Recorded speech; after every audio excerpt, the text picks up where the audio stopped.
Hey, welcome to On the Chain. This is Jeff here. Wait, co-host Chip is stuck in traffic. He's on his way here. This is On the Chain. Welcome to everybody out there in the On the Chain community. Great to see everybody as you pop in. Make sure you give a quick shout out where you're tuning in from. We are going to talk today. Well, we're going to get into a couple different topics. When Chip comes in, we're going to dig into the John Deaton fight. We all know that he was fighting to save XRP. He's going to continue to fight to save XRP and crypto as he takes on Senator Warren's agenda. I was there's a little background there with her agenda. Right now, he's in the primary taking on Ian Cain. Now we're going to do a recap of that Deaton Ian Cain. But before we get started in that, I am going to dig into some really interesting content on the expansion of the XDC network. Actually, Eleanor Terrett had some commentary on Commissioner Hester Peirce over at the SEC. Is she really on the side of crypto? That's a big question. And what is Bank of New York Mellon, or I should say, former BNY Mellon CEO, his view on stable coins? Something's going on. Something hot is definitely going on in this space right now. Things are heating up. Everyone's trying to get into the stable coin space, trying to figure out where crypto's going, trying to figure out the attack of the SEC on NFTs. Is everything now a security? Well, we got a lot of stuff that we want to dig into. So let's get right to it. Let's pull this up and try to figure out where we should start with this one. I think I like this one right here. Let's go. Let's go. Guitar and bells. Here we go. Let's go.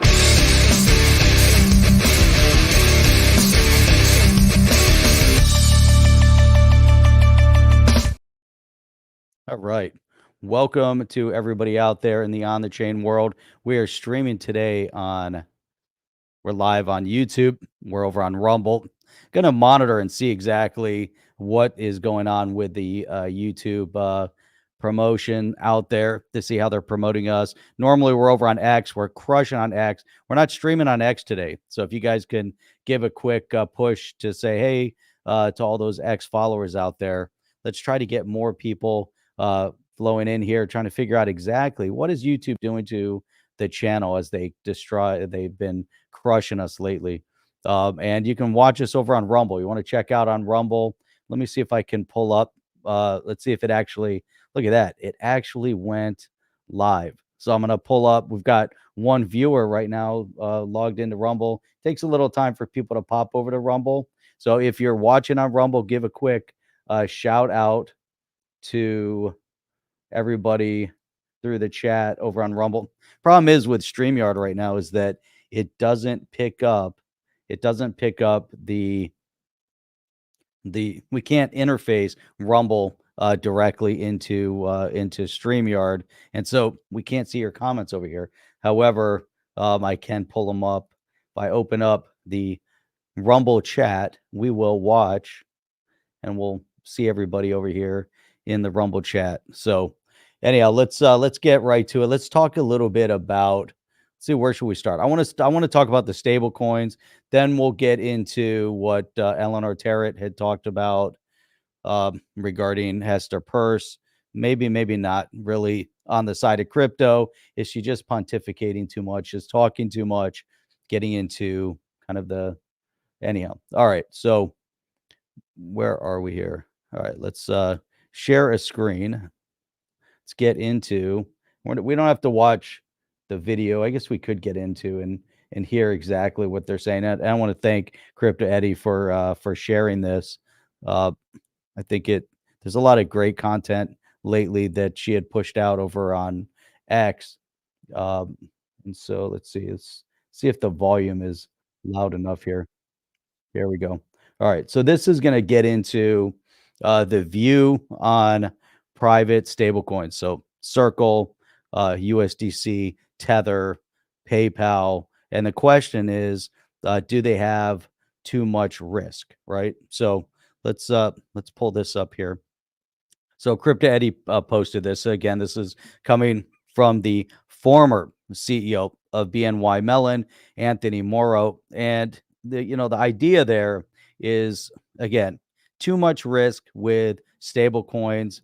And here's the prediction is that there'll be transparent 24/7 real-time proof of reserves that'll actually be a differentiator as to why stable coins need to be a thing, and stable coins are maybe going to become a lot more common across the mainstream. And one of the big players that obviously just entered the space was Ripple with their stable coin as well. So obviously they have a little bit more behind the scenes understanding or experience or perspective, I should say, on everything that's happening in the financial space, and as you're trying to move money and things like that. So let's just take a listen to this real quick and see what they have to say. And then the other, I think the first $1 trillion asset class that we're going to see in blockchain land is going to be a yielding stablecoin. It's the thing that I'm personally most excited about. I think will scale in order to make everything else work. A yielding stable coin. That's interesting. And hitting a $1 trillion market cap on a stable coin. Work in the space. We need to move away from the existing stablecoin options, which have been pioneers for sure, but not the type of things that will scale globally. And the reason for that is in their current construct, are they securities? Are they not securities? That hasn't been clear, certainly here in the US. But at the end of the day, you're taking private company USDC or private company USDT, Tether or Circle risk when you're owning the stable coin that they back. And again, going back to risk, right? From a risk perspective, I don't want to take Circle risk when I own Circle, a debt of Circle. I want something more sure, which is why the tokenized treasuries have come up. Oh, tokenized treasuries. So now we're going to come back potentially. His focus is back on the CBDC and a stable coin based on like maybe a stable dollar or digital dollar. That we'll hear more of what he says. But his concern is the risk of these private entities. And in many cases, if we look back at the history of Tether, an unknown variable of what's really in their treasury, and there was some controversy over that as to whether or not they had one for one, or if it was a mixed bag, or if they had anything that was actually liquid to quickly trade back out of a Tether stablecoin. And done well. It's a bit more structured from that perspective, and it certainly yields, which is great. And the stable coins don't yield, but generally it's a create and redeem construct. It's generally not tradable peer to peer. Generally, I can't use them for settlement. So they have, while they're a big step in the right direction, they're not the solution. I think the solution is imagine a PayPal type Web 2 interface that held a SEC registered yielding stablecoin. So I have a. So it's interesting. He talks about that they can't be used for settlement. Now, from an institution perspective, maybe there's a good chance the institutions aren't going to go back and utilize these private assets. Maybe they're not going to use a Circle. Maybe they won't use PayPal. However, to his point, he's thinking it has to be a yield bearing stable coin controlled by and connected back to the treasury and not private, more either Fed or government controlled. Let's see what he says. A dollar coin that yields 5%. It's backed by the 10Ks and 10Qs that have to file with the SEC. Full transparency on the money market fund securities that it would own. Proper Wall Street.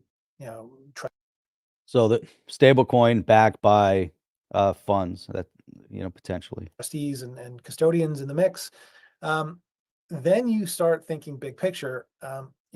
Again, good for the US dollar in that it can scale globally. And now you start to be a little bit afraid for the banks, because why do you need a checking account and a savings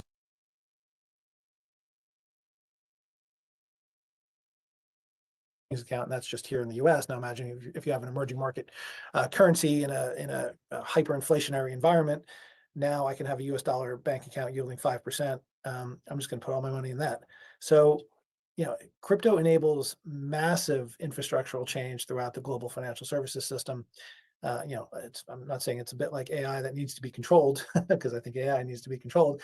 Crypto is it enables entirely new use cases that we have to be careful with, and the regulators move slower than technology in all cases, as they should, but it's massively disruptible and it can move really, really fast. So we got to be very careful in how we do it. And we, again, safety, safety, safety. We're speaking to the regulators as much as possible, trying to tell everyone, what the users of the provenance chain are doing. And,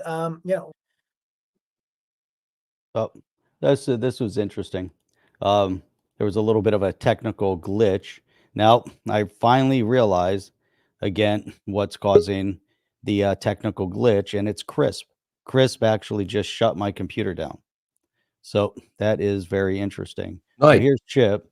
There Chip, we I don't go. know if you can hear me, I but do. I we hear you. realized just all right. So we were playing this. Crisp is the technical glitch on my computer and glitched out and shut everything down. Oh, It's while the you were doing craziest live? thing. Should have waited for me, man. That's why you never Just go right. live without me. Never go live without me, Wow, when man. you're Not a good idea. yeah. Well, here we are. We're getting rid of Crisp. We're gonna be replacing it with something else. It's Yeah, I think causing I think havoc. it only works on So we're Macs. I don't think rolling it's live PC right now. friendly. No. It's So not it's PC friendly. interesting. Crypto Eddie had posted some. No, it's not. Mm. I'm gonna bounce out. We were just Yeah, go talking ahead. about stable coins, Yeah. and we're gonna get into Eleanor Terrett's What was she kind saying? of questioning on Hester Peirce. Hester Peirce keeps blaming herself for the issues over the SEC, but she just talks a lot, pontificates, and then there's never any true outcome. Question is whether or not she's a true ally of crypto, or she's just there speaking and just talking. Yeah, it's hard to know for sure. But I'll be right back. Okay. I'll be right back. This is like musical chairs today. It's like boom, in, out, in, out, in, out. It's always a mystery, but yeah, I had to run out to an errand this morning, and then that's what happens. Sometimes you get caught getting in traffic, whatever. Something happens, and that's how it works. So it's always an interesting, here at the on the chain facilities and studios. So anyway, so I don't know, you guys were chatting about, but I wanted to get into I want to talk a little bit about this John Deaton debate that happened yesterday, and share some of the takeaways that I had with it. Unfortunately, it's on a radio show, the Howie Carr show. If you guys are familiar with that, Howie Carr is like a legend in the Massachusetts area. I've listened to him for many years and been familiar with this show, and he's I don't know, he cracks me up sometimes. But anyway, what was interesting about this debate was he did his regular show, and then after the show, he actually went ahead and did the debate. But because it's radio, the candidates only had 45 seconds to respond, and there's three of them, and there wasn't a lot of.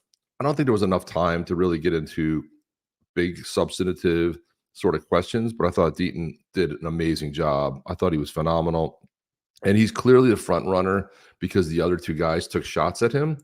And it was interesting to see his, how he reacted to that.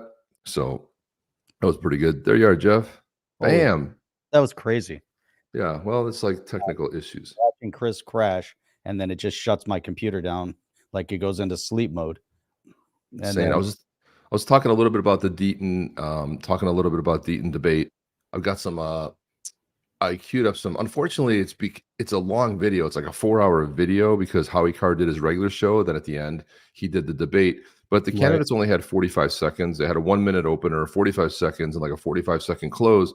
And then there's commercial. It's radio, right? So it's like you hear a little bit of talking, and then it's more back to commercial. So, but Deaton, clearly the front runner, did amazing. I thought he was phenomenal. And the fact that the two other guys took shots at him, it's clear who the front runner is, right? There's no doubt, but I thought his answers were so on point. Like he crushed and he didn't always go first. Like they did it alphabetical at first, and then Deaton went last.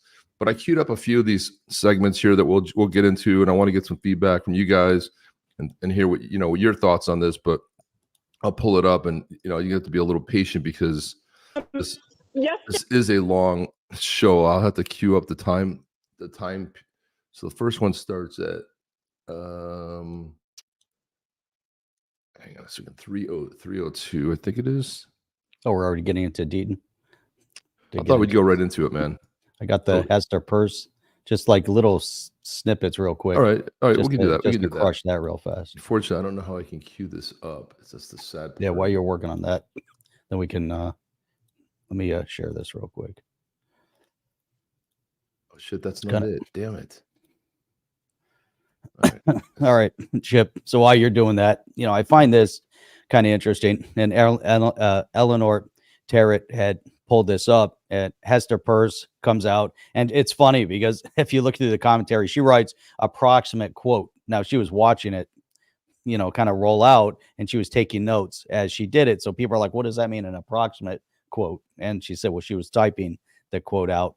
So it wasn't word for word exactly, but Gotcha. pretty much. But it's interesting because she blames herself on how the commission has interpreted the Howey test when it comes to crypto. And she says, I blame myself in part for that.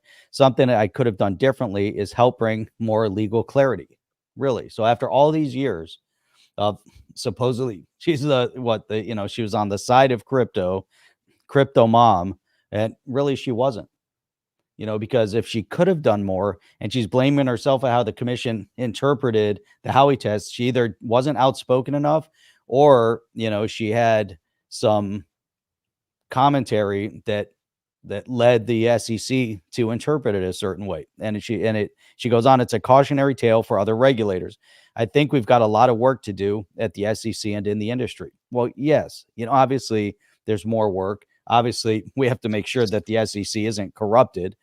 And the unelected bureaucrats, once again, are causing harm to this innovative asset class. What is your take? We've talked about her before. I honestly, she's one of four of, I guess, total five, right? If you put Gary Gensler, I think there's 4 commissioners plus Gary. And if she's the only one pro crypto, can she blame herself, or is she really not on the side of crypto and she's staying silent, and she is kind of talking out both sides of her mouth? No, I think she's pro crypto. I mean, she put out that Fair Harbor, giving, first of all, it was a 3 years to sort of decentralize, because if they come out of the gates, they're not officially 100% decentralized, get them 3 years to get their business plan or some sort of reporting, and then they shortened it later to 2 years. So I do think that she is pro crypto, but a lot of pontificating, right? There's a lot of, I mean, what is she going to do? She's one voice as a commissioner. You've got a couple other voices. What is she really going to do?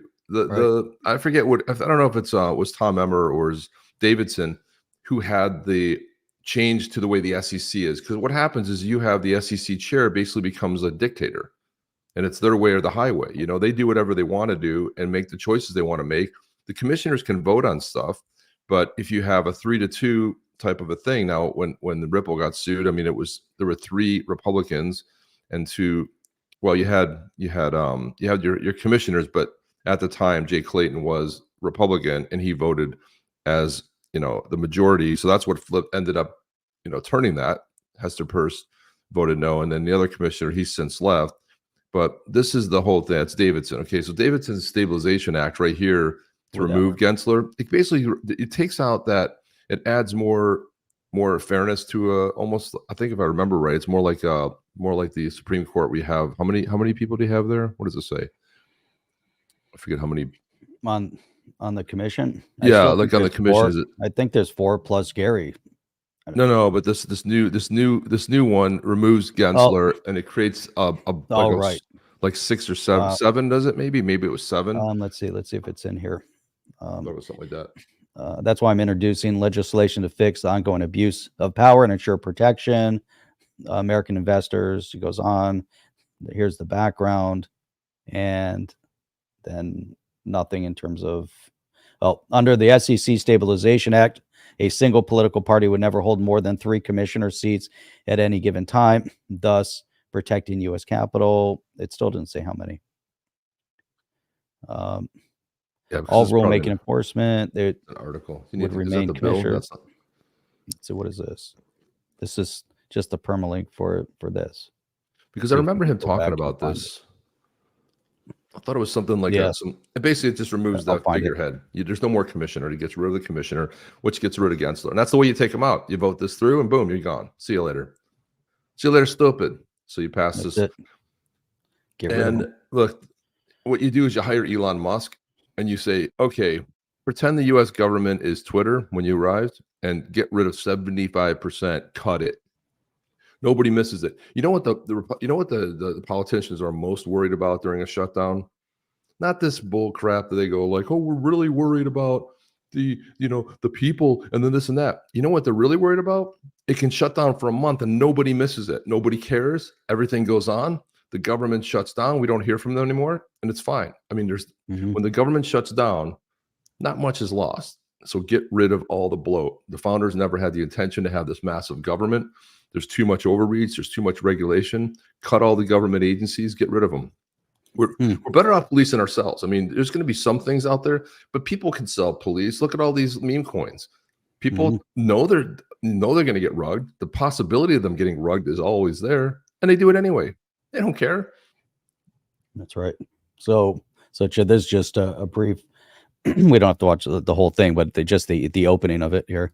You know, frankly, your time as chairman has highlighted two problems: a Gary Gensler problem and a structural flaw in the SEC.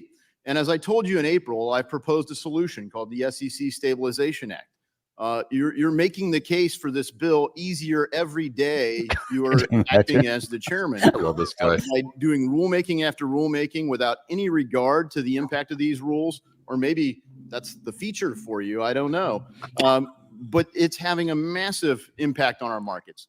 I mean, we have markets that truly are the envy of the world, and why would you disrupt them with processes that are driving capital out of our markets? Not because to avoid our laws, but to find some place where they can get clarity, where they can work with a regulator and get a decision in a path forward. So instead of selectively applied, you are you're not providing clarity with a rule that's evenly applied. You're intentionally shortening comment periods to limit feedback. And the courts have even called this arbitrary and capricious. You're pushing a woke political and social agenda, and I think abusing your role in the authority of the SEC as cover. So, I think fundamentally, the SEC Stabilization Act would remove the role of chairman. It would preserve the current commissioners, but it would add a sixth commissioner. So there would be That's what it is. no more than 3 from any one political party. And so that would provide a path that would make the SEC do what you're avoiding. Frankly, you're front-running Congress, you're front-running the courts, you're front-running even the own administration, and no one has held you to account for that. You know what this is? I wish the Biden administration would say you're fired, but the Where's the list Apple of folks they version need of to that? do that for is long. Congress hopefully will with the SEC Stabilization Act. I yield. Boom. Gentlemen's time There has you expired. go. That's solid right there. You just throw a punch them. He brought him to account right there. That was You're that was front running really the good. courts. You're front running everything. And Yep. and the funny part about it is the crypto bros that were like, no, the Harris administration's pivoting. Well, there's so much evidence they're doing exactly the opposite of that, right? The reset. And if you look at the people that she's hiring to be the consultant, that came from they're all people from the Biden administration, and they're all anti-crypto. So yeah, okay, crypto bros, okay, Mark Cuban, you may be a billionaire, but you're literally missing some reason and logic there, my friend. He's constantly going. And that interview that they had with Kamala Harris was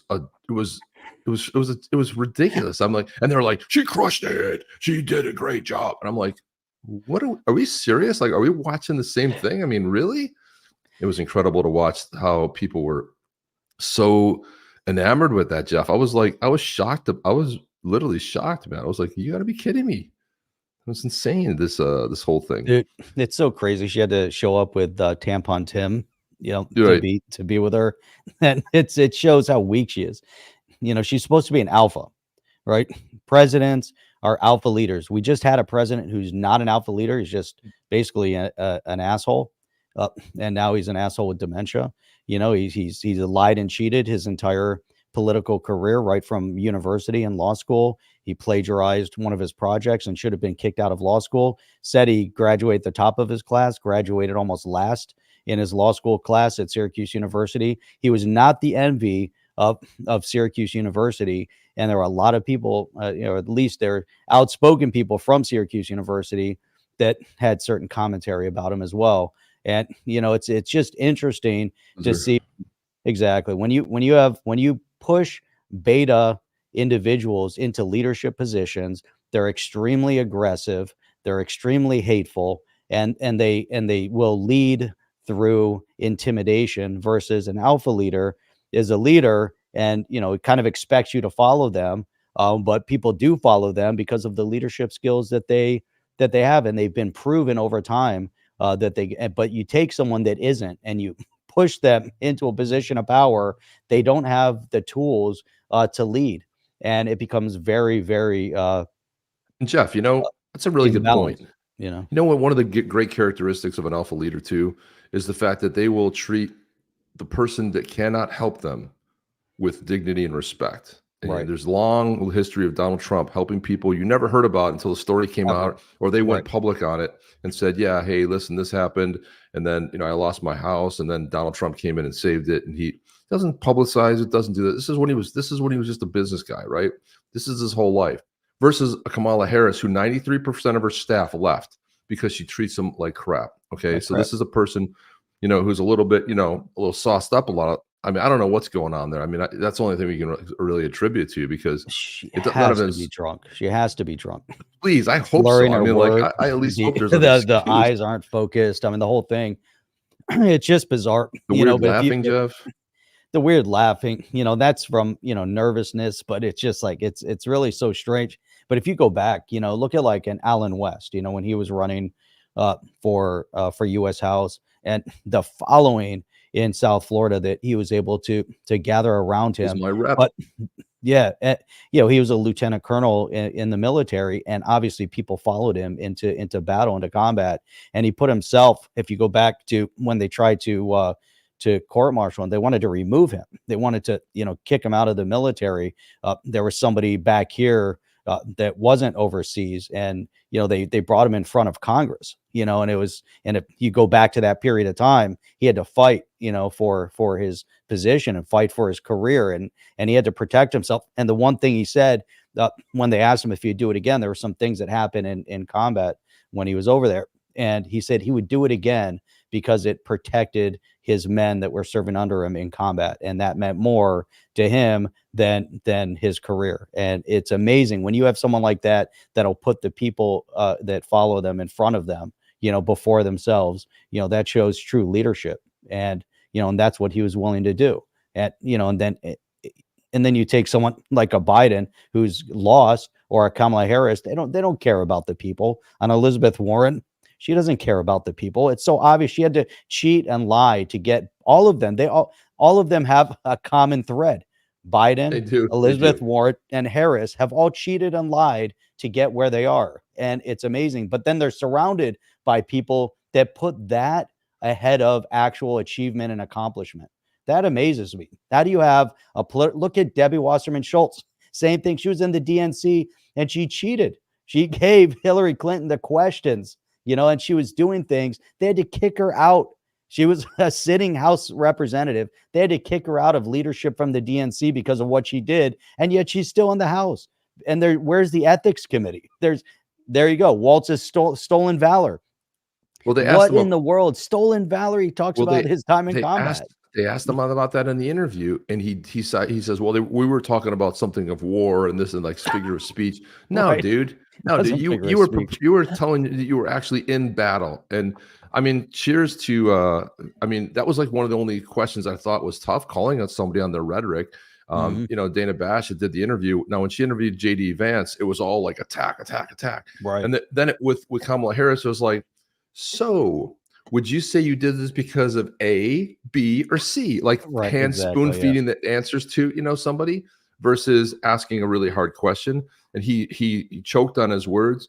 And dude, that guy's the same age as me. I keep saying it over and over. He's got to be 74. Well, he looks like he's 72, 73, or 74 years old. That cannot be true, man. Anyway, I wanted to say it's good to have Donald Trump back on Twitter, X, whatever you want to call it. He put this out this morning. He goes, think of it. America, Pocahontas, sometimes referred to as Elizabeth Warren, is considered more conservative in the U.S. Senate than Comrade Kamala Harris ever was. Is this really what we want to be president of the United States? She will only bring us poverty, chaos, and heartache. Kamala is rated by far the #1 most liberal senator. Now they started erasing that. The back then, with I guess the body that labeled her that, they've erased it from their website. Like, the internet's forever, okay? I'm 73. Pierre, I'm 73. I'm 73. I'm 73. This is what I'm saying, Pierre. This is exactly what I'm trying to tell you, man. This is what I'm trying to tell you. I'm not. That's the whole point. I mean, man, let me pull up this guy. Let me pull up. That's really funny. You're not 74. Let me pull up Tim Walz. I'm like, come on, dude. This guy lied about his age too. I mean, seriously, does this guy tell the truth at any given point? Here we go. Look, dude, look at this. Look at this. This. I'm sorry, dude. I will tell you this. He's about a month and a half older than me. 2 months older than me. This dude right here is 2 months older than me. Yeah, dude. Look at this guy. This guy's 73 years old. Yes or no? I mean, he's gotta be. At least. Oh yeah. He's not even 60. he has There's the no way telltale guy's signs, 60. because as you get older, weird hair starts growing onto your ears. Your the eyebrows jowls. start getting weird stuff. I'm like, it's like, yeah, he's got the permanent, rest and bitch face too. I mean, dude, there's no way that there's just no way. Here's Biden. Here's Tim Walz. They might be close in age, right? Right. He's not. Chip is not 73. I'm not 73 either. Damn, no, hell no. He's saying that this guy looks 70. Tim Walz looks 73. No, I said he looks 73. This dude is 60 years old. I'm 60 years old. Okay, we're both 60 years old. This guy's 2 months older than me. He's 28. 28. Years. Yeah, that's exactly what that'll age you, man. That will totally age you. Yeah. Tim Walz. Yeah, Tim Walz actually looked pretty good a few years ago before he got into XRP. Yeah. Yeah, before he got an XRP to hold an XRP. He's been holding since 2013, Jeff. That's his whole thing. That's a secret. He doesn't tell anybody, but he's been through a lot. I look at this dude. I'm like, dude, that looked like my grandpa. My grandpa was in his 80s. Like, I was like, he looks like my grandpa in his 80s. Right. But I saw a picture of him when he was like 30. Who's it? Jack Poso, Jack Posibic, whatever his name is. He tweeted out a picture. He goes, this is me and this is Tim Walz, the same age. They're both, I think, 39. And I thought he looked like he was in his 50s. I was like, come on, dude. Big bushy eyebrows. That's the other dead giveaway right there. Yeah. Gosh, internet is forever. Man. Until it's cyber attack and active info denial. There you go. That's true. Yeah, that's true. Yeah, Man, I love this. There was a ton of info denial. Think about, Mark Zuckerberg coming out and now saying that he was coerced into doing what he did. I was just talking about it with a buddy of mine yesterday, and we were talking about Mark Zuckerberg coming out, and he's like, screw him. Here's a billionaire, surrounded by, he can afford tons and tons of security. He never has to mingle with the general public. And now, he's worried about the government. Elon Musk isn't worried about the government. Jeff, if there's a guy that has more data points and you think about Facebook, you think about Meta, you think about the data points that he has, he knows exactly the sentiment, and he knows exactly who's winning the next election. There's no doubt in his mind. You do not voluntarily come out and give this information. You weren't the guy that funded millions of dollars into ballot boxes, which threw the last election. $400 million. You don't. And he said he didn't know. He said he spent the money and he didn't know that it would have the impact. Why is he apologizing now? Why is he saying I was coerced? Why is he trying to earn goodwill? In that interview, he's like, that was pretty badass when Trump got shot. I mean, he was almost like forced to say it like a gunpoint. It was like, and then coming out of it, I thought that was badass when he jumped. Yep. No, dude, this is a guy. You want to know who has the data points, who knows the sentiment?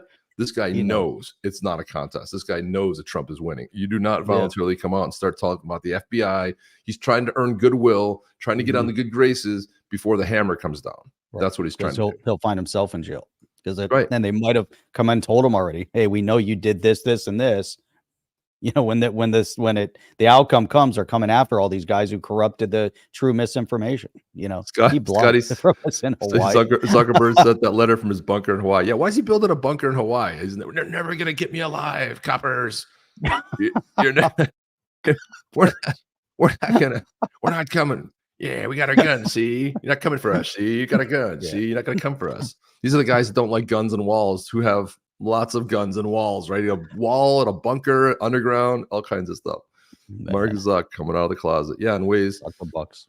let's get into some XRP news. So there was a big hackathon going on in South Korea. This was the XRP Ledger hackathon. South Korea's crushing Seoul.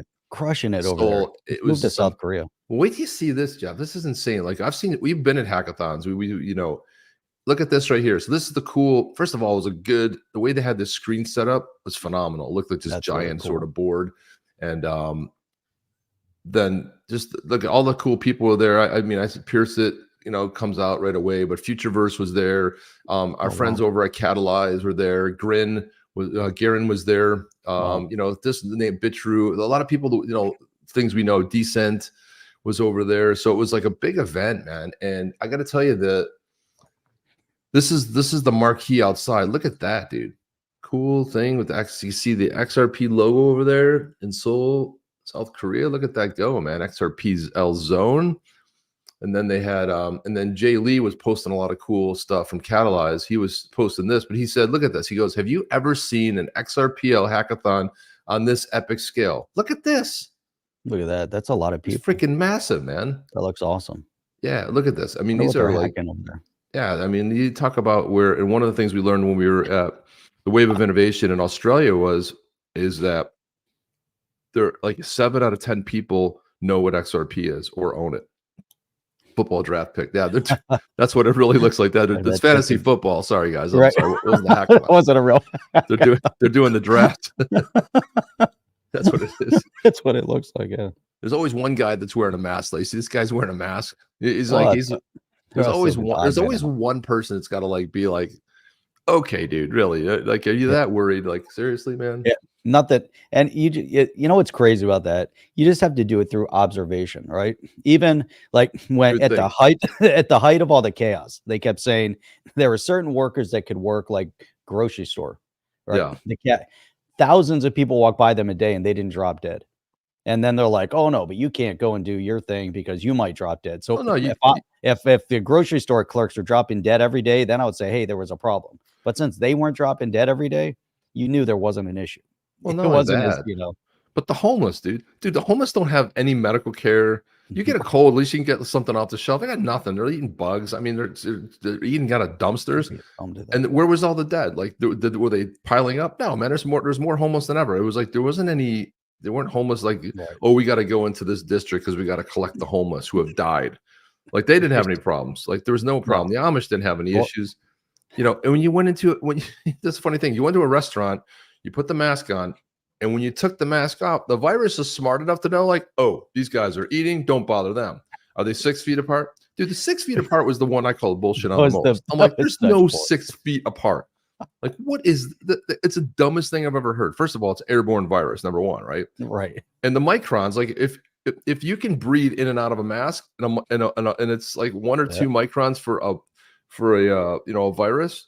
And The you're mask wasn't breathing blocked in yet. and out. You just see people are vaping under the mask and blowing out the steam, and it's coming out the mask and everywhere. Dude, but the virus couldn't get in that mask. No. Then you could put any face cover. Remember, like, people walking in with like a handkerchief around their head, you know, their face. That's if I had to wear something, that's all I wore. I'm like, screw, I'm not going to wear a mask. You know, I'm proving the point. Even flying, you know, I was flying all the time. And you That get was on a the pain, plane. dude. That was a pain in the ass. You remember we did the thing. I had to wear a mask in the airport, and people are like, "Why is he wearing a mask?" I'm like, "Well, I'm in an airport. They're going to kick me out." But as soon as I get on the plane, you know, the first thing I would do, take the mask off, and I would sit there with my bottle of water, put my headphones on, watch the movie. No one came to bother me because you could eat. Like, so You you always could had the eat. hand. And- You'd hold the bottle like this for a while. Yeah, You'd have the mask off, and the flight attendant would come by. You'd be like, "You drinking it?" The Yeah. bottle. But I got And I would busted do a that lot the of whole times. time. They were telling me like, "Hey, put your mask on." I'm like, "Oh no, I'm eating peanuts." right. You were eating peanuts for like 2 hours. Yep. 2 hours. Oh yeah, get those little Just say- pretzels. It's say like damn- one little, a little sip Like, I of have no water. peanuts left, like little pieces of dust in there. You know, that little dust that's on the bottom that you could just do that. But I'm eating. It was Then ridiculous. I was in a hotel. We were at a Pathetic. meeting. Dude, this was the crazy. We went to a meeting, and it was all doctors in this meeting. And so, in order to get into the meeting, you had to do a COVID test. And I'm like, Yeah. holy shit! If I do this COVID test and it's positive, what happens? I'm in California, right? I'd be like, see ya. I'm leaving. Right, next flight out, go home. Right, but so we get in, but they did that because they didn't want to wear masks in the meeting. right? And so, whatever at the hotel it was going to be required. So we had a nice meeting, everybody's in there, no masks on, and it was really cool. And then, and then when I was trying to use the gym at the hotel, you had to schedule your time slot in, right? So I went to the desk. I'm like, I've got a schedule, so I'm going to work out at 5 or 5:30 a.m. And she goes, "Oh, don't worry about it. There's nobody on the schedule at 5 or 5:30 at the hotel gym." I'm like, "All right, great." So it was just me in the hotel gym. So yeah, these slots. I went to a conference in San Diego, and it was the same thing. Like I had to take a COVID test every single day to get into it because I didn't have the official paper, Jeff. I didn't have the official paper. And that was like the condition was like, okay, and then you had to show your test, and then we'd come up and ask me, like they even marked the badges for this thing. So you had like the scarlet letter showing that you didn't have the jab. They didn't give it to the people that was. So they would come up and ask you, show me your papers, show me your test, show me your test. I want your papers. And I was like, really? And the funny thing about it was after I had COVID, this is probably like 6 weeks after, I took a test for the hell of it, and I tested positive. And I took another test, and I tested negative. Back-to-back tests, positive and negative. These PCR tests, the inventor of them said that they were never intended for that.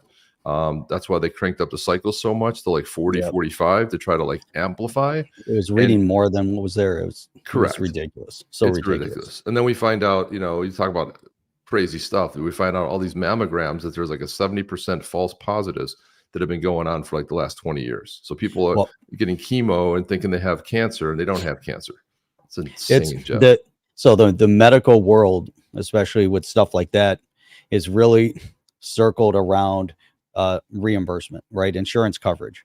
It's all about just what is the insurance going to cover. Mammo is a really scary thing, because when a woman goes in to have a mammography done, the amount of X-ray radiation dose to the breast tissue can actually cause cancer. Right. And so more exposure, right? Because that's the whole point with X-ray. That's why you limit X-ray. Now they're putting it right into the tissue. And so then you look at a woman that has dense breast tissue.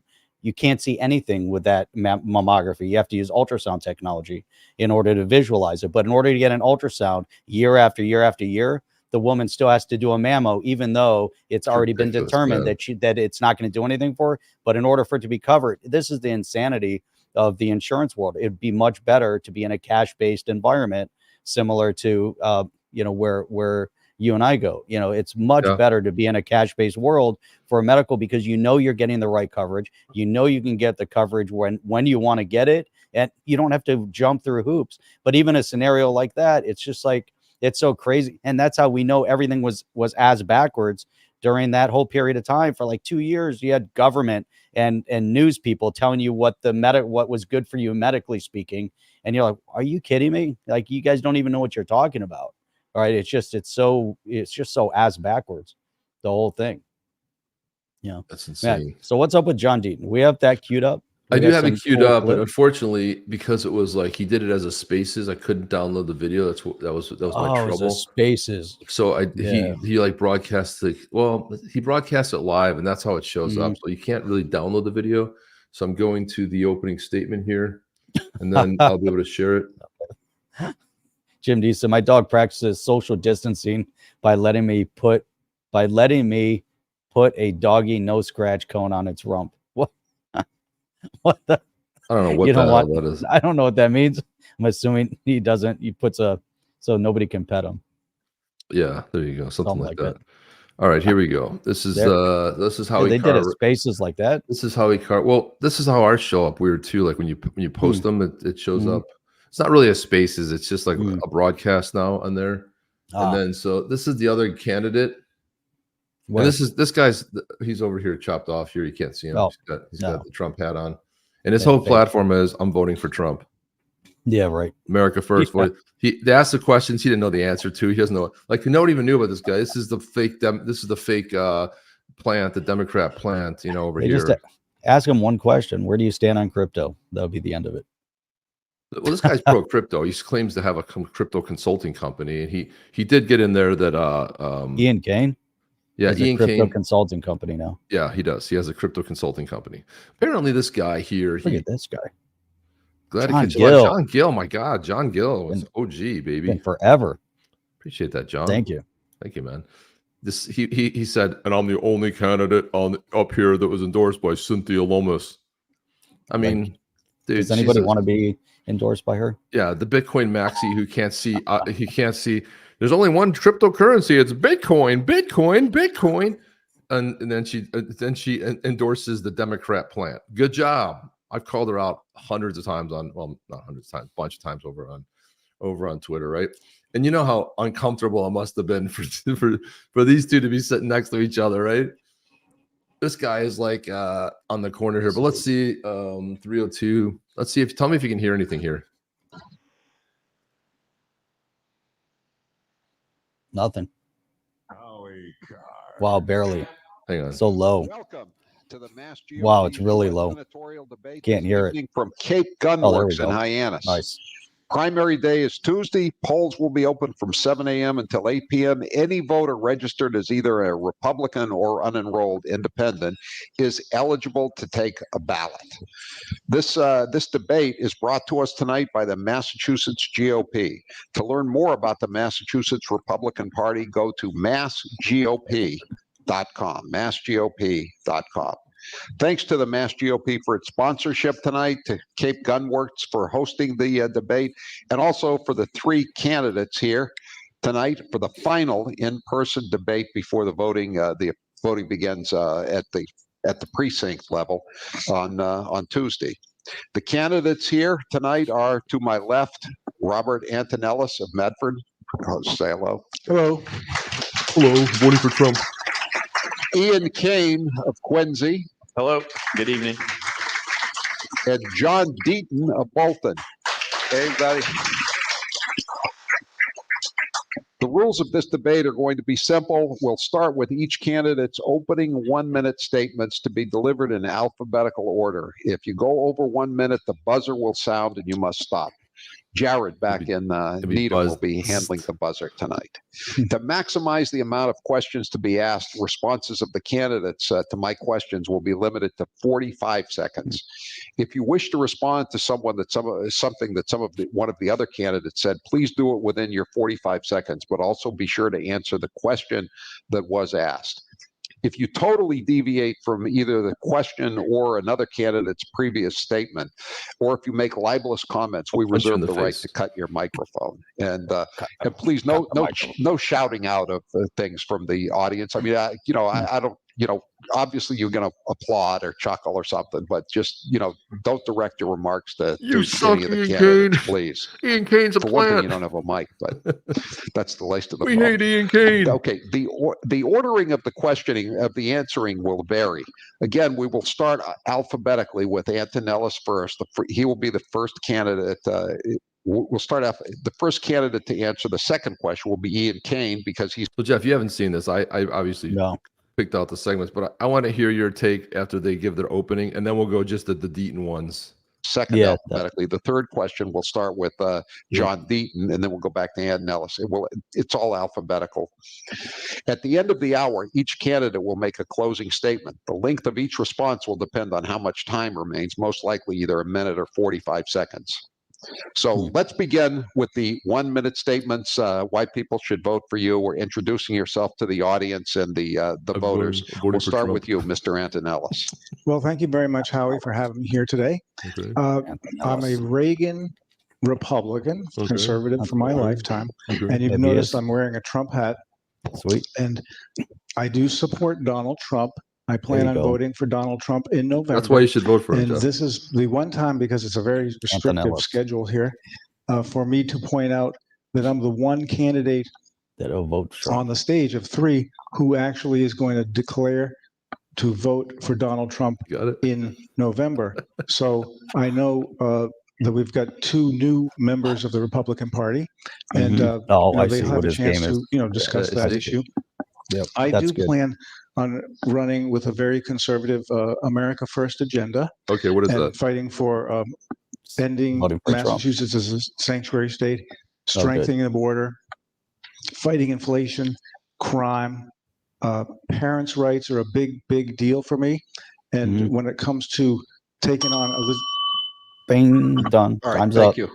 Ian Cain. Thank you, Howie, and thank you to Cape Gunworks for hosting this event tonight. He's Thank not a you strong all of you candidate. in the audience for being here. My name is Ian Cain. I am a Massachusetts native. I was brought up in Quincy, Massachusetts. I was schooled in the public schools, went to Boston College High School before graduating from Boston College in 2004 with a degree in political science. By professional background, I've spent time in private equity and venture capital across a number of spaces, including commercial real estate, energy, tech, and telecom. I've been an elected city councilor in Quincy for the past 9 years. I've been elected 5 times, and I'm currently the Quincy City Council president. I've demonstrated representative experience in public service, and we all know what this is about. This is about eliminating an entrenched member of the United States Senate that has been using our seat to propel her own celebrity, and I'm representing myself here as the best person to do that. Thank you. John Deaton. Great. Thank you. Thank you, Howie. Listen, when you learn about my life, you learn that I am the walking, living, breathing embodiment of the American dream and everything that's possible in a great country like ours. Single mother on welfare and food stamps, living in one of the worst neighborhoods in America. I got in this race because that American dream is dying before my eyes because of the elites like Elizabeth Warren in Washington, D.C., who do nothing for this country and nothing for this state. We have illegal immigration that is ruining this country and bankrupting this state. We have a debt crisis that threatens our economic stability. We have opioid addiction, foreign wars, and prices that are pricing regular people out of the economy. But the greatest crisis we face in this country is a crisis of leadership because of people like Elizabeth Warren who sit back, fuel the division amongst us to try to stay in power. I want to change that. It was an honor to represent the Commonwealth in the Marine Corps. For 22 years, I've been representing working families in this state, and I continue to do it.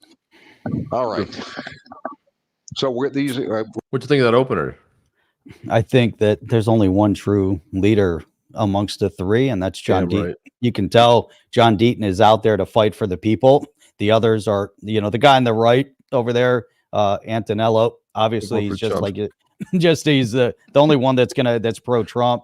That's kind of a weak platform to come out. Hopefully, if you're a Republican there, you're voting for Trump.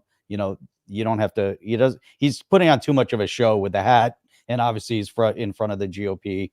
Trying to say, "Hey, I'm the one." But Ian Cain, it's interesting because if you look at Cubic Labs and the support they've done in the crypto space since 2019, if you go to his website, he has his "My GSD Get Shit Done" agenda. He's trying to appeal to hey, I'm the common guy. I'm there to do stuff for you. But what have you actually done? He's been on city council. Okay, he's accomplished from a business perspective, but John Deaton has put everything on the line, is a fighter, has fought for the people, and the intros, those 3 intros, puts John Deaton head and shoulders above the other 2 by far as a true leader. That's the leader that people want to follow. He said, here it is, here's what we got to do, here's the problems, boom, let's go get it done. And he's a get shit done type of person. I would say that the Ian Cain, even though he has a get shit done agenda on his website, I don't think he's the guy that's going to get shit done. He's been on city and he council demonstrates for it. He demonstrates that in answers. One where Deaton totally dominates on he answers it so weakly. It's such a weak answer. Yeah. I have some of the time frames again. I did this early this morning, so and she just Get up now and walk off. Yeah, that Just guy. get out. I vote for Trump, and I'm and you got to hear some of the. We can't listen to the whole thing. Yeah, There's some he is other wearing a questions blue he gets tie. answered. That's the other thing. They're trying too much to wear Look their good. red ties. John Deaton Red Trump. dressed to look good. You can tell blue suits him. It's a nice look that he's got on. It's just very, these Trump guys always wears the red are ties. trying These too guys hard. are trying to wear the red ties. It's Right, like, come on. exactly. They're trying And too hard. And the They're Trump trying too hat, hard. dude. Come on. Yeah, that's Not too much. designate themselves as sanctuary status, and that is connected to this issue in the state of Massachusetts. When you don't have any power to make changes to the right to shelter law because there aren't enough members of the legislature who are willing to take. I like the look in John's eyes. He's got fire in his eyes. It looks like He it's does, any yep. given point, he's going to whip out some nunchucks and just clock Ian Cain and knock down the other Antonellis, whatever his name is. Right? Yeah, he would absolutely crack nuts and get shit done. Of course, he's going to crack some skulls along the way too. Exactly. He's just yeah. getting fired up. Like he just tell he's like fired up. This courageous move, then you have to start making noise at the local level. The Quincy What happened to City the Council motion over the here? next couple of weeks will be back in Whatever it session. is. Only amend the right to There you shelter go. law. And that's where we have to start making noise at the ground level to make our Deaton's elected right after leaders this. at the state level know that we mean business and it's time for change. Bing. So the question was, Bing. if I remember correctly, the question love that. was like, how are you gonna, what are you gonna do, and like, how are you gonna affect change? Something along those lines of that. And he was like, we're gonna organize at the ground level. Sounds exactly like a Democrat. We're gonna organize. It's gonna be organic. We're gonna organize at the ground level. We're gonna shake it up. We're gonna see what we can do, Jeff. We're gonna shake it up. Right. Isn't it funny? It looks like a gun. That's Jesus. It's weird too, because you know, he's, I don't know. I mean, the whole thing is he's hitting like the key target bullet points that people would care about, like beat communist China. I mean, he's using all the right buzzwords in his website too. And I don't know. I mean, because he lifted him off of Trump's website. This is a guy that's Right. a plant. He doesn't know what he thinks. He's been a Democrat and basically donated Democrats his whole life. I think in July he donated to the Republican Party, like, because people were calling his ass out on that. Yeah. But yeah. Beat communist right, China. flip it back. What does that mean? What does beat communist China mean? Why even bring that up? Why is that Let's not relevant focus on him, your though. platform? I know. He's a stooge. Look, He's a squadouche. He's a squadouche. John Deaton, what would you do about this terrible problem? How it's not what I would do. This is we like the greatest answer. It's not what I would do. Hang on a second. It's not what I would do. Yep. It's what I'm doing Smart. right now. I'm the only Boom. candidate up here that has a joint fundraising agreement with the Republican Party. I'm the only candidate up here that has a victory fund. That victory fund isn't for John Deaton. I'm raising money for down ballot candidates, people like Wow. Kelly Dooner, Paul Frost, and others. I'm going to open up That's 41 offices across the state because I'm doing something about getting Republicans elected in this state legislature. That's huge. Because they wake up right now, 88% are Democrats. At the Dulles goes, I'm out. Yeah, exactly. He's like, He I goes, brought the Trump hat, the Trump tie, and I'm out. I'm already out. Yeah, I'm going to join up with John Deaton. He's like, I'm voting for Trump. And say, you know what? Today we're going to take mother and father off the birth certificates, and we can't do anything about it. Or they're going to create a gun law so vague that you can't comply with it, so it acts as a de facto ban. I'm doing it right now by helping get Republicans elected in the state legislature. When I become a U.S. senator, you can see what I'll do then. Wow. All right. Boom. Dude, it's like, But that's it's like these guys day. are like, what the? Yeah, these guys Listen, are Dean nothing. came to Nothing. win, baby. He's a fighter. He's winning this thing. And when I become a U.S. senator, that's how you talk. That's how a winner talks. I'm voting for Trump. I got brought Trump hat. He's got a perfect spot on the. Now look at Cain's face right here. He knows. He's like, damn, Oh, yeah, I ain't he's going done. he's gonna crush me. This guy's looking out. He's hiding under his hat. He's like, I'm out. He's like, that was a pretty good answer. If that's the first question, we will be back with Okay, let me go to the next one here. This is see. Antonelli here. You mean you can get me some money, John? Did I tell you I'm voting for Trump? Yeah, right. So look at this break. It jumps 5 whole minutes. John is just leaning back like, use the promo I code just won Howie this at shit. sign up at Won this hometitlelock.com. school. Or whoever's doing this, Matt, you're next. Who is It's Jared. How? Oh, it's Jared. Jared. What is the poll Ah, question, Jared, what the hell? Jared, and what are the results thus far? Do you believe that Kamala Hello, Harris Jared. ever worked at a McDonald's, as she now claims without a shred of evidence? We'll make this the first question of this John's segment for the laughing. candidates. Oh my Ian, God. do you believe she's ever worked at a McDonald's? I don't. John, I doubt it. Robert, I don't think so. Who asked a question? they're like following they're following their voters here. What are the results, Jared? 97% say no, 3% say yes. that?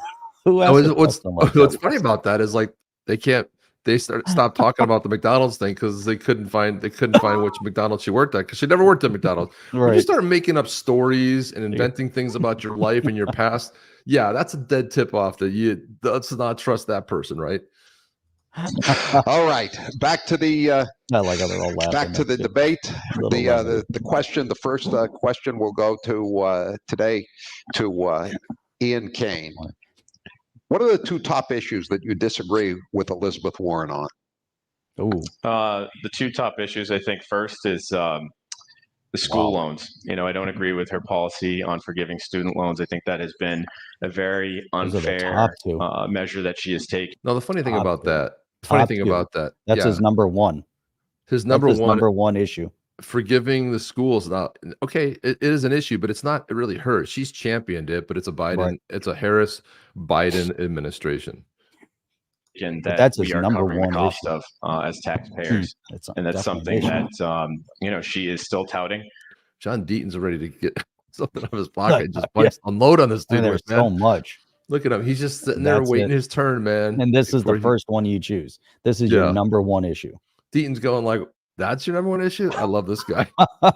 Come on, plant. But it is not something that works for the American people. And also, I don't agree with her policy on expanding the Supreme Court. You know, this is a person.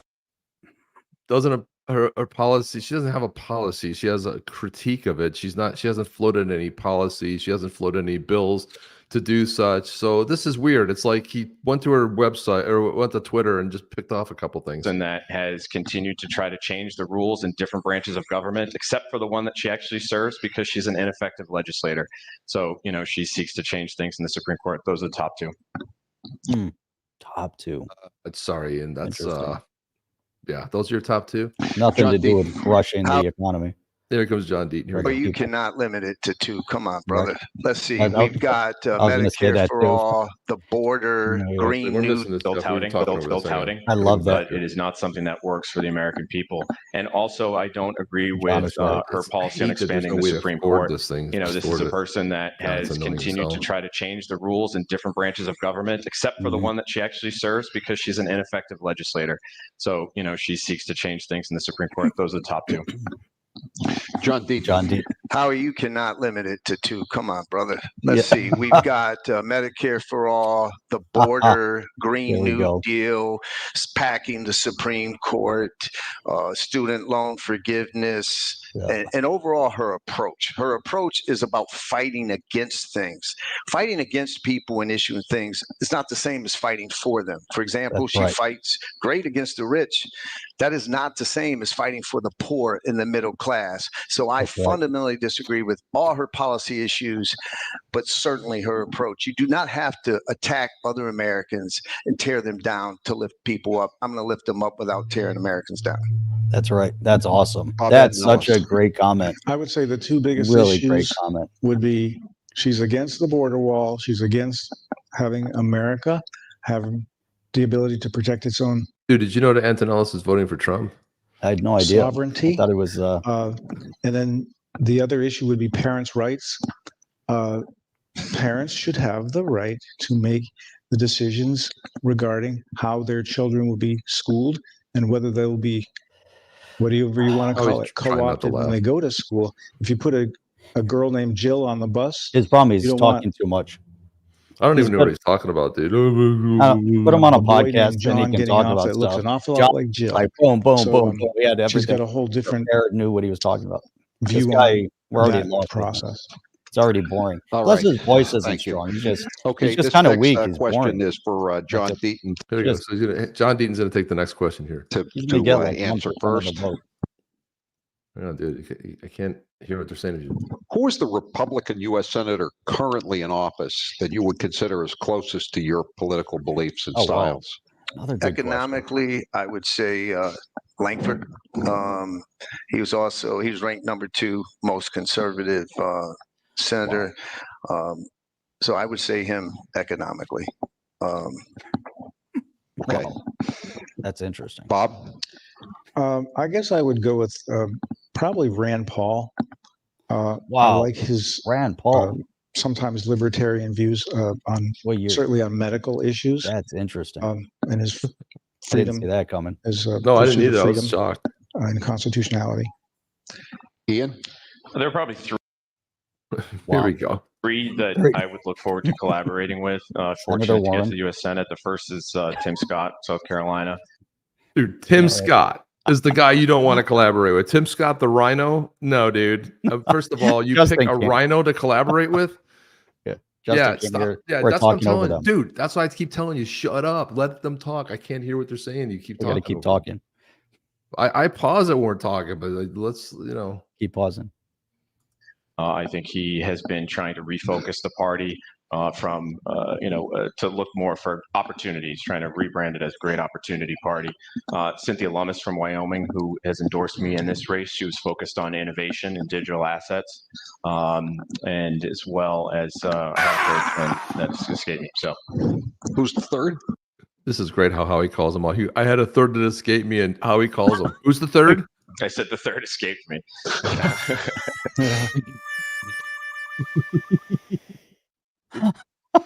The third escapes him. You can't go on and say you have three and then remember who your is.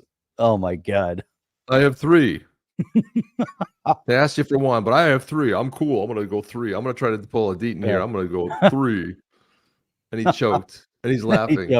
He The doesn't third even know one what the third escapes is me. because he doesn't know any other names. Just make one up, dude. He doesn't know enough Republicans. That's the whole problem. He's a Democrat plant, dude. Doesn't know. He's probably got 10 Democrats in his head. Governor Right. Perry. No, I'm just kidding you. He says Governor Perry. Wasn't he a Democrat, dude? Why doesn't anybody say John Kennedy, Senator Kennedy? Man, that guy's awesome. Oh I my just God. love dude. Kennedy. Look at how he just took a shot at Cain. Look up Perry. Look up Governor Perry, dude. Look him up real quick. Let's see what the name doesn't come off. Is that Perry, a Senator Perry, Governor Perry? he said What? Governor Perry? It was because Governor Perry. What? He Yeah, asked him for Governor one, Perry. but No, said he no, senator. this is what Howie chimed back, Governor Perry. He's talking about Rick Perry? Rick No, who's Perry? he talking about? No, I don't know. He said Governor Perry. Oh, I don't know. Governor So- Rick Perry, yeah, from Texas. Really? That's who he what- said? No, this is what Howie shot back and said. Was it Oh. Governor Perry? He was just goofing on him. He was trying to Governor goof on him. That's all. Maybe. We don't have a lot of time left in this segment, so let me just throw one out here. How much money are you guys going to have? Tell me how you're going to finance. She's got tens of millions of dollars, so we'll start this one with you, Bob. Huh. With you, Bob. You, Bob. So this question is interesting, right? Yeah. Go. There was a Rick Perry. Governor Rick Perry moment. Maybe he spaced out on something. I don't remember. You don't remember Rick Perry?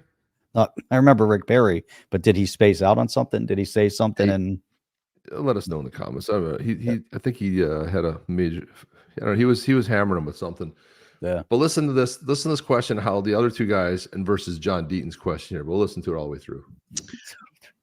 Well, the way I would finance the campaign is if I am elected on Tuesday, that I would expect to have a good amount of donations coming from all 50 states, because it would be the cultural clash of the ages, Antonellis versus Warren, and that would bring in a tremendous resource for advertising and all kinds of activities.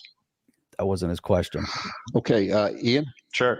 So the calculation for my getting in this race is not foolhardy. It's, if we're able to get popular GOP support and represent the party to the U.S. Senate election, there's a considerable amount of digital asset funds in the political action space. There are plenty of people in Massachusetts that have been sitting on the sidelines that certainly make this an opportunistic play. Elizabeth Warren is someone that people want to see go away, and that is not unique to this room. That is a special feeling that people share in Massachusetts and across the country. So I know that at 9 p.m. on September 3rd, next Tuesday, the faucets will turn on.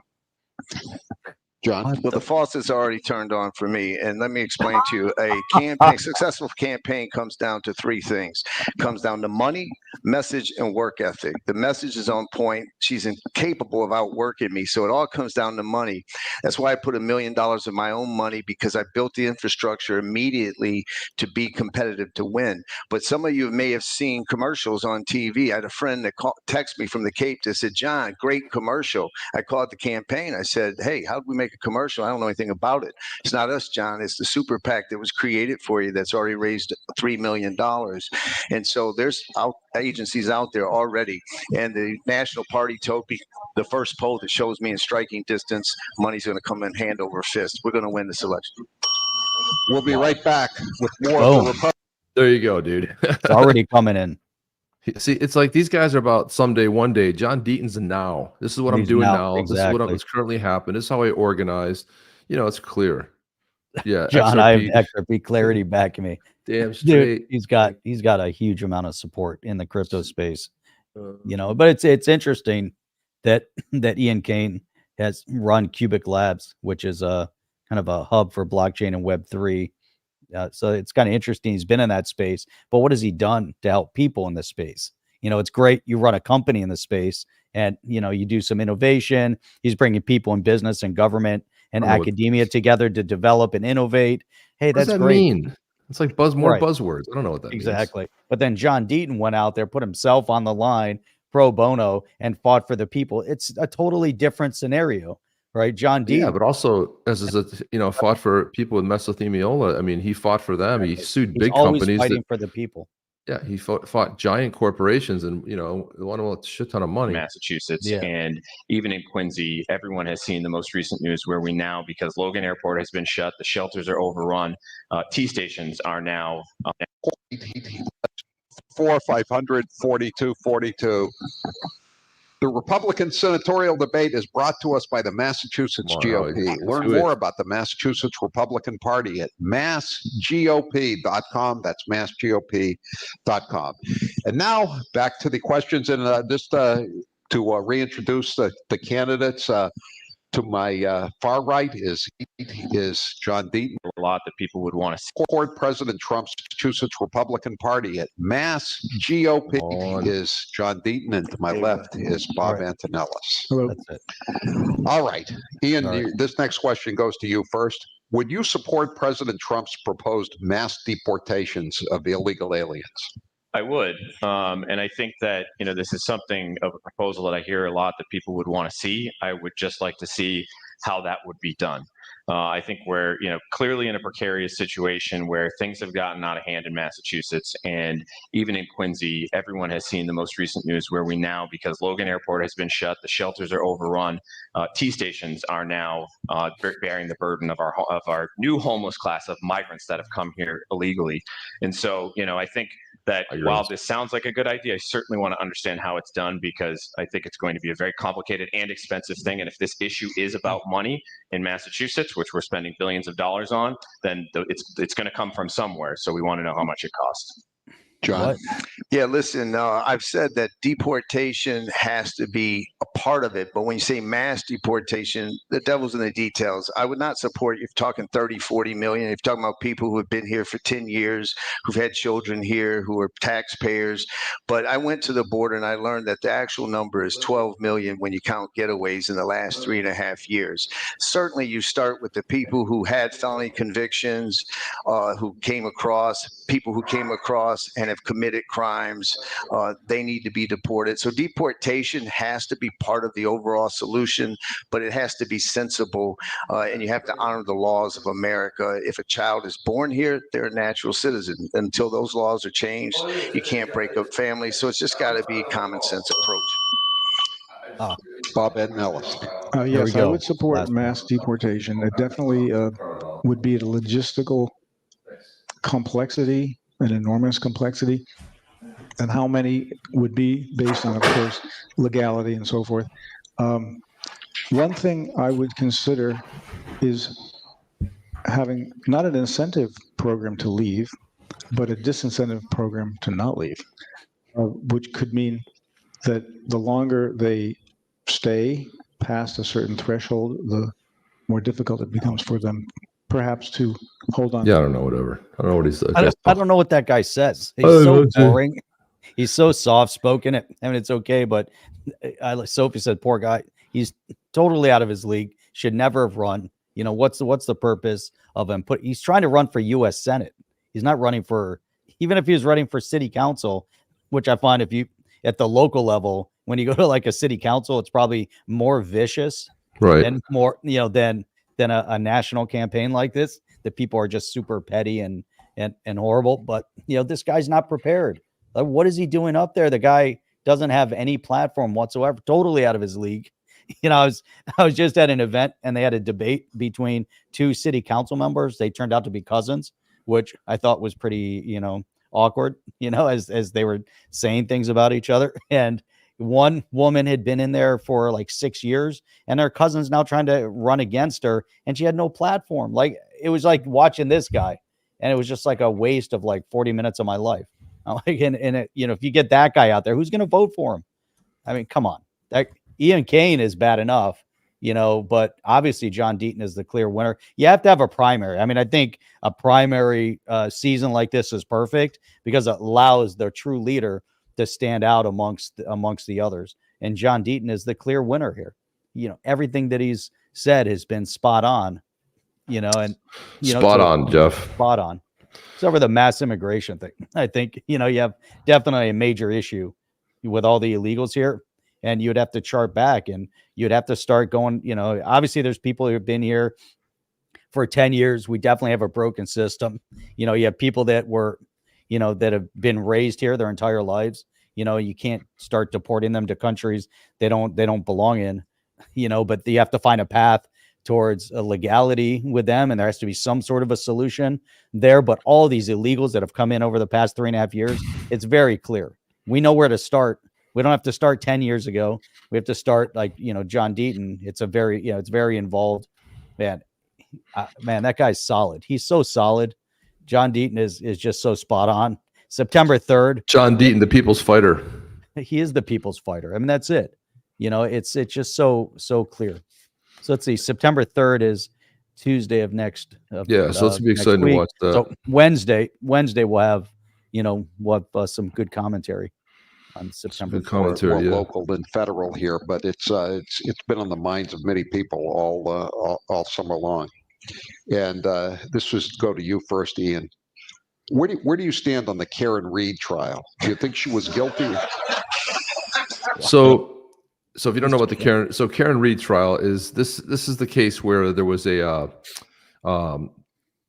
woman who was accused of killing her boyfriend / cop. Yep.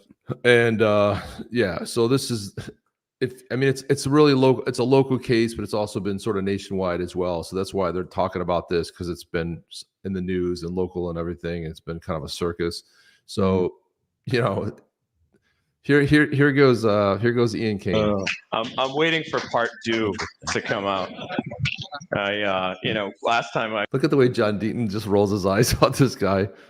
was on your show, you asked me this, and I have not been. I've been campaigning for U.S. Senate across the state and haven't been sitting in front of the Always television laughing at him. watching the Karen Reed trial like some others have.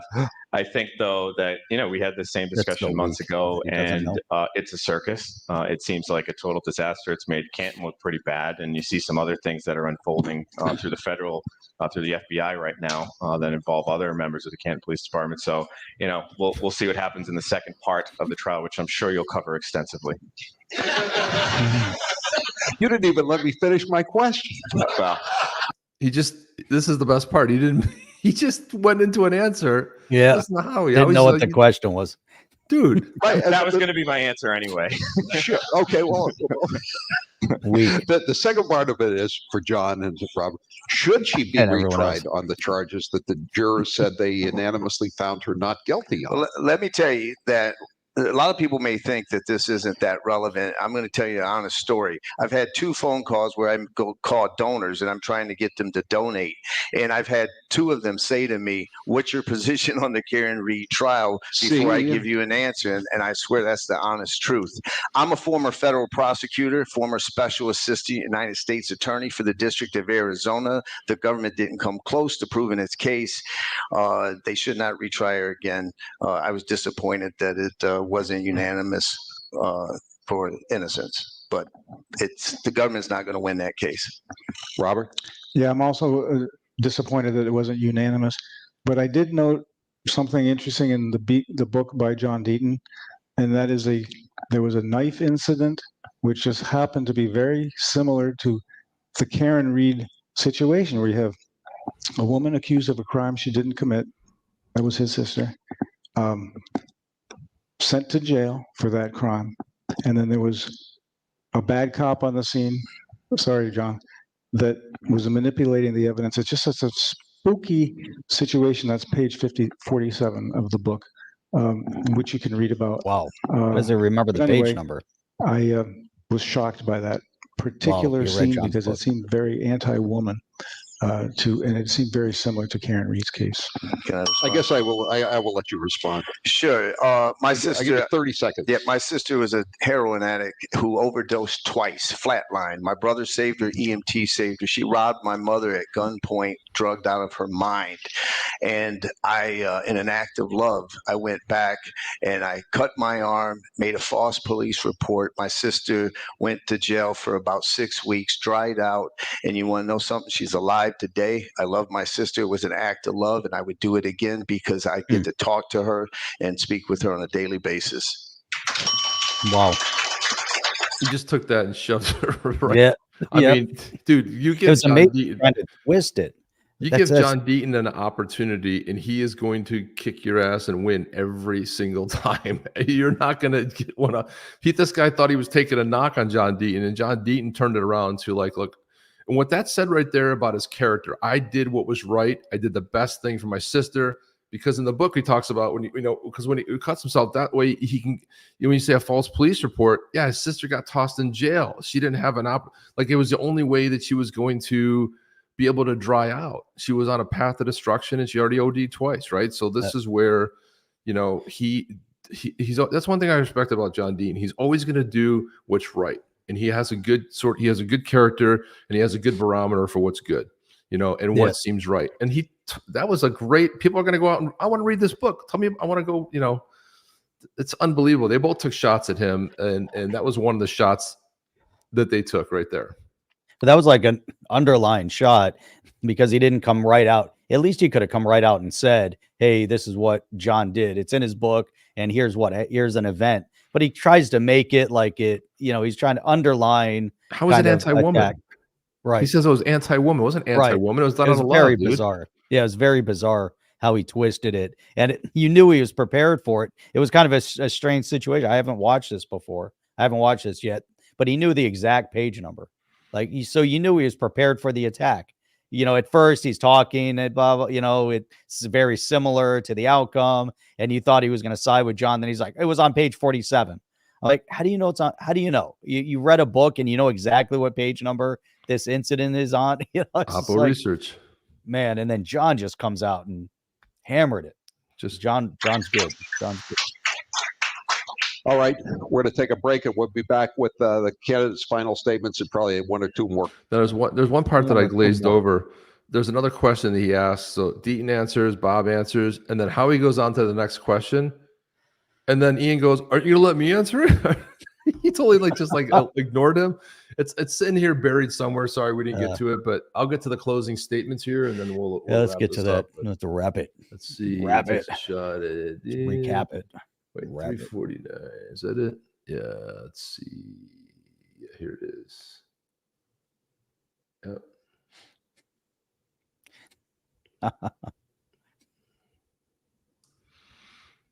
Strong border, reduce crime, fight inflation. What's the closing statements? Ban windmills prepared. offshore. And I'm going to be fighting for social issues that will protect parents' rights and protect children. Bro, I could get up there and be more prepared than this guy. I mean, I could just fire. You and I could go up there, either one, fire away. Is this guy even prepared to even talk? No. I mean, School from dangers and fentanyl, but also in some cases from their own teachers. Thank you. All right. Ian? So we have a big shot to take out Elizabeth Warren this year. Okay. People don't like her. She sat in the seat too long. they don't like you. And there's one of us here that has a chance because two of us have credibility issues. One is to my left, who in his book that he's been distributing on the road sounds more like Hunter Biden than a U.S. Senate candidate. What? And Bob Antonellis, while a good guy, is too much focused on 9/11 and the deep state. I'm a Massachusetts native. I've served in office, demonstrated experience in local and global development with a track record for making partnerships. September 3rd, I humbly ask for your vote because we have a shot to take out Elizabeth Warren. Bing, done. John? Yeah, listen, One guy. Elizabeth Warren and the two other candidates up here keep talking about the same candidate. And who do you think that is? That's John Deaton, because I am the real threat to Senator Warren. She's participated in a joke about my book as well. And my book's out there. I am an open book, literally. And most people that read that book come to me. I have the most devout supporters you can imagine. I have the most devout Trump supporters knocking on doors, doing fundraisers for me because they know I can win. I have one test. Will it be good for Massachusetts and America? If it is, I'm all in. Doesn't matter who the president is. If it's not, I'm not. Doesn't matter who the president is. I will be loyal to this state and my country, the same oath I took as a Marine. Wow. All right, we have a few seconds left, so I'm going to ask each candidate. This is to be a simple yes or no answer. Will you pledge to support whoever wins the primary on September 3rd? Ian? Yes. Yes. Yes. Okay.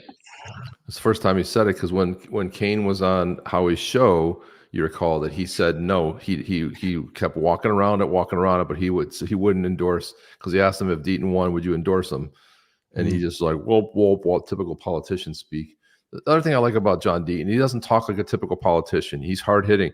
Funny thing is, he's probably more like Trump, where he just says what's on his mind. He just says, he's a real sort of, he says he's open book, because of his book's out there, dude. And his book is like, I mean, the courage it took to write something like that, to be able to talk about things that are so incredibly difficult, his childhood and just growing up and, losing his best friend, like the way it happened. I mean, it's just rough. His mom, I mean, the guy is about as real as they get. And you got the guy on the left, look, a polished, sort of a politician, and the guy on the right who doesn't have a clue. It's just, I'm voting for Trump, or I got a Trump hat. Well, cool. That's like someone said in the chat earlier, yeah, you're not ready for the U.S. Senate, but we'll take your Trump vote, right? So it's pretty much, I think that was pretty much a wrap, but that was it. We wanted to share this with you because it wasn't hard. It wasn't easy to find.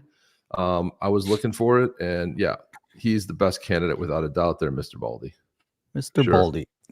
Mr. Baldy to you. Mr. Baldy. And there you go right there. Let's see some more. There you go. On his mind, but so articulate. Then you got John Deaton with the pow kaboom. AF and amen, baby. Them fighting words, Jimmy. Oh shit, he's gonna get slammed for that comment. Yeah. Funny thing was, John ignored it, just like he should have been ignored. Warren just took a note when they're talking about the book. Don't bring up the book. When it comes down to it, I wonder if she'll debate him. I think John probably sold more books coming out. People are like, this sounds like a pretty good book, but people are in there. They're GOP people, so they know it. And you saw the applause that John got after they slammed him. He's a real guy. And Deaton said it. Hey, look at the two candidates up here. They both took shots at me. Why? Because I'm the threat. Yeah, that's right. They went after me. I'm not going after them. There's nothing to go after, right? They're empty suits. So John Deaton needs to bring home the win on Tuesday and then get in front of Senator Warren. And Warren is all that slippery, goofy shit that she tries to pull. Deaton will have none of it. It'll tear her up. And it's going to be phenomenal to witness and watch, man. It's raised a good amount of money. Man, this Open Secrets. Oh, it's the Deaton Victory Committee summary.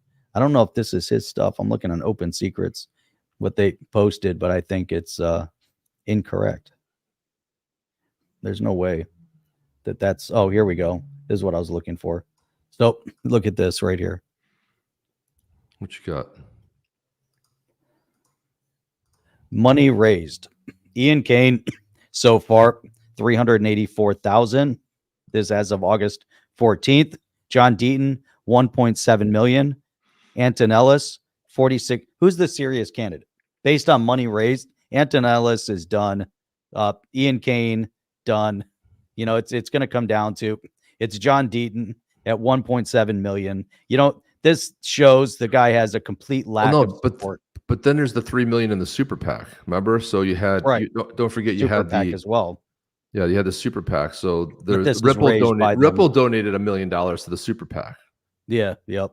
Okay, and then you also had the Winklevoss twins also donated to it. You had people in crypto. You had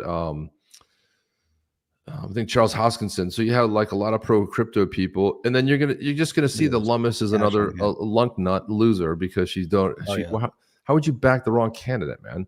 And so don't forget that Lummis was very Crazy pro. that- She's also pro Gary Gensler. You remember that interview she was in with Right. with Oh her yeah, she loved. Yeah. Yeah, I remember she was talking really highly about Gary Gensler. So she's backing the guy. She didn't want to back the guy who destroyed Gensler and embarrassed and beat the the SEC. So that's one of the reasons I don't like Lummis. I'm happy that Yeah. she's pro crypto, but Yep. she's so narrow minded. It's like, she's like just Bitcoin, Bitcoin, Bitcoin. It's like, no, it's digital assets. It's it's crypto. It's more. Crypto isn't just Bitcoin. It's the whole entire market, and it's blockchain. It's decentralization. But she's all like focused in on It's just Here it is. incredible to Here it witness. is right here. Hang on. Here we go. Let's see if this has volume. See if What we you can turn got? up the volume. Turn up All right. the volume. Turn up the volume. Bump, bump, bump. Here we go. See if this plays. Should be replaced as the Oh, yeah. chair of the Hang on. SEC. Do you think that Gensler should be replaced as the chair of the SEC? My instinct is that Gensler understands this asset class. And I just am speculating that his reticence is more political than it is misalignment of understanding of the fundamentals.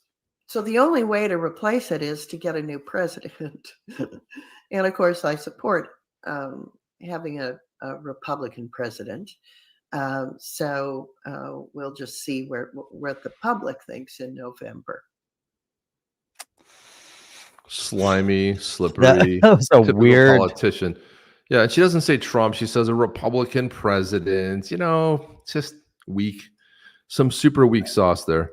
Look at Weak. this. That here, was Jeff. really weak. That was weak sauce. I saw this tweet by Elliot Lee. I don't know. He used to be with Ripple. I don't know if he still is, but anyway, he says, I see a lot of parallels between never Trumpers like RFK Jr. coming around to Trump and never Bitcoiners like Ray Dalio coming around to Trump. People learn and change, Trump included. That's a good thing. That's right. That is a good thing. And you have to embrace it. do I wake know up.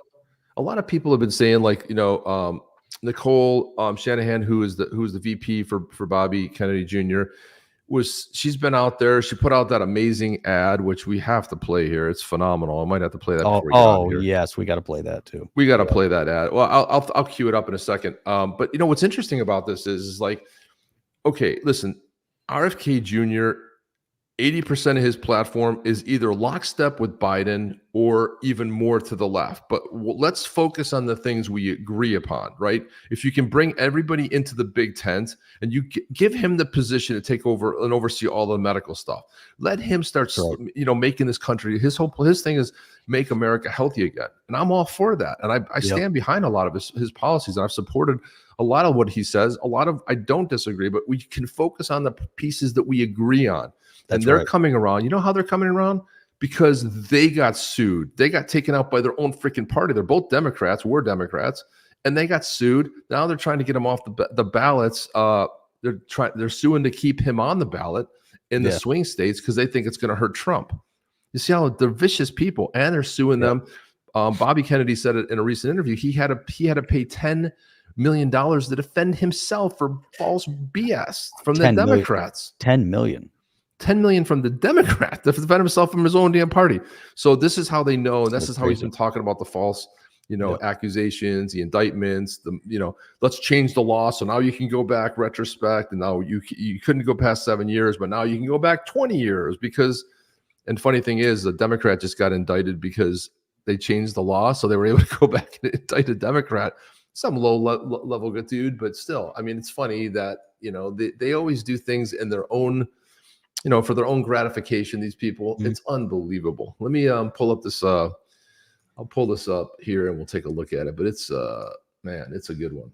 I have it right here. Here it is. I'm gonna have to do because Jeff, let's face it, independence is not for everybody. It should be for everybody, but it's not for everybody. Let's do this. I'm gonna have to. Unfortunately, I'm gonna have to get this and we'll have to okay, and here we go. But it's funny because her team did this, right? So this wasn't a Trump ad. But God, does this make so much sense? And you know what's great about this too is this plays all over the world. This is not just something that you would get living in the U.S. It's something you get just understanding your own politics in your own country, because this applies to every country. But let's watch this. This is it right here. You go. Are you or your loved ones suffering from illnesses such as TDS, Yeah, man, I keep also hitting the known wrong as Trump buttons. derangement God syndrome? almighty. Do you Hang dismiss? Hang on a second. That's what I want to do. There Put we it full screen. Here we Rewind. go. There we go. Yeah, here we go. Are you or your loved ones suffering from illnesses such as TDS, also known as Trump derangement syndrome? Do you dismiss or deny the current issues facing our country, such as historic inflation, illegal immigration, corporate corruption, World War III escalations, and the chronic disease epidemic? Are you willing to elect someone who was the least popular vice president in modern history and who offers no policy or vision for America simply because your brain keeps telling you anyone but Trump? If so, you might be struggling from TDS. Introducing independence. Independence allows you the freedom to finally think independently once again. Instead of believing everything you hear from the mainstream media, independence allows for constructive critical thinking.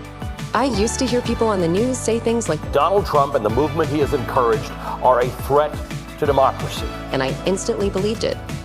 With independence, I now realize the media is run by the Democrat elite, who are a corrupt oligarchy that censors free speech, silences political opponents, supports forever wars, and abandons democracy by anointing its candidates. Independence may not be for everyone. If you enjoy being lied to about your president's cognitive abilities, support Orwellian totalitarianism, or are excited about communist fiscal policy, independence may not be right for you. Common side effects of independence may include an awakening of rational thought, successfully identifying propaganda, freedom of choice, loss of hatred, anti-narcissistic behavior, and love of democracy. I used to blindly hate whoever my party was running against. I didn't care about facts or policy because I was hopelessly indoctrinated. With independence, I'm much more interested in policies that uphold democracy, and I truly care about the health of our country and its citizens. Ask your doctor if independence is right for you, and enjoy your freedoms once again. That's solid, Jeff. That was good. I like that. Independence isn't for everyone. TDS, Trump derangement syndrome, man. It's insane, right? I can't never respect Democrats. They have no critical thought. No. And a guy like Mark Cuban has been so successful. The guy, I mean, I admire him from his success he's had as as an entrepreneur and everything he's achieved in his life. But I just wonder, how's a guy like that? How does he miss stuff? Right. I mean, he's a brilliant business guy, but man, you just go like, dude, how is everybody, especially in business in Silicon Valley, like coming to the thought of like, dude, this is bad. Communism's not right for our country, but he's always all in. He thinks it's one of the greatest things ever, man. Why they keep saying democracy? It's a republic. Exactly. They always say democracy. And Try look to at use this. it interchangeable. Here you go, Chip. This is the one. So Charles is asking if we had this. This is just a brief snippet. 40 million eggs were destroyed because of avian flu. Concentration in an industry, we have seen much greater Look it up. Look at her. Look at this. increases in Do you the attribute the profit inflation? margins. That's what you And think we need to do to they're solve not it? Random, She never stops they're talking. Not random one-offs. It is She's a dumbass. a problem when you've got She just never stops talking. She keeps talking over him and over him and over him. Yeah, So she's a crazy. witch. She's a witch. Yeah. I remember when my girls were small and they're like driving in the car and somebody would cut me off. I go, "You witch! Why do you have to be such a witch?" And then the youngest one asked me one day, she's like, "Pop, how do you know she's a witch?" I'm like, "Because I could see the black magic." It's like, just like, how do you know witch? Well, I was like, well, it's because I'm trying to be clean here. She's a dragon.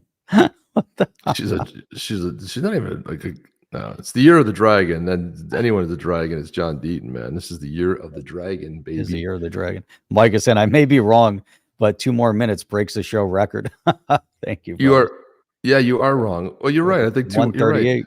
Oh shit, you're right. get What was this it? Was thing it to 141? Thanks for reminding. Thanks for encouraging us to break our own record. Yeah, That's what exactly. it is. One Look is at Warren this. versus debate. That's a good Well, question. first of all, Deaton has to win the primary against those two. So those three are running for who's going to be the candidate to square off against Warren. Look at this, Mark Cuban. Whose persona and character would you like to see young children grow up to have? So far, Trump's winning by 62% out of almost 460,000 votes. 10 hours left. That just tells you everything you need to know. All the other fake polls out there. That just shows you those people are voting for Trump. Okay. Breaking: Mark Cuban's joining Hoops for Harris. A maverick and a shark on off. I mean, how gay is that? He's just so ridiculous. That's he needs to wake. He hasn't woken up yet. That's pathetic. Man.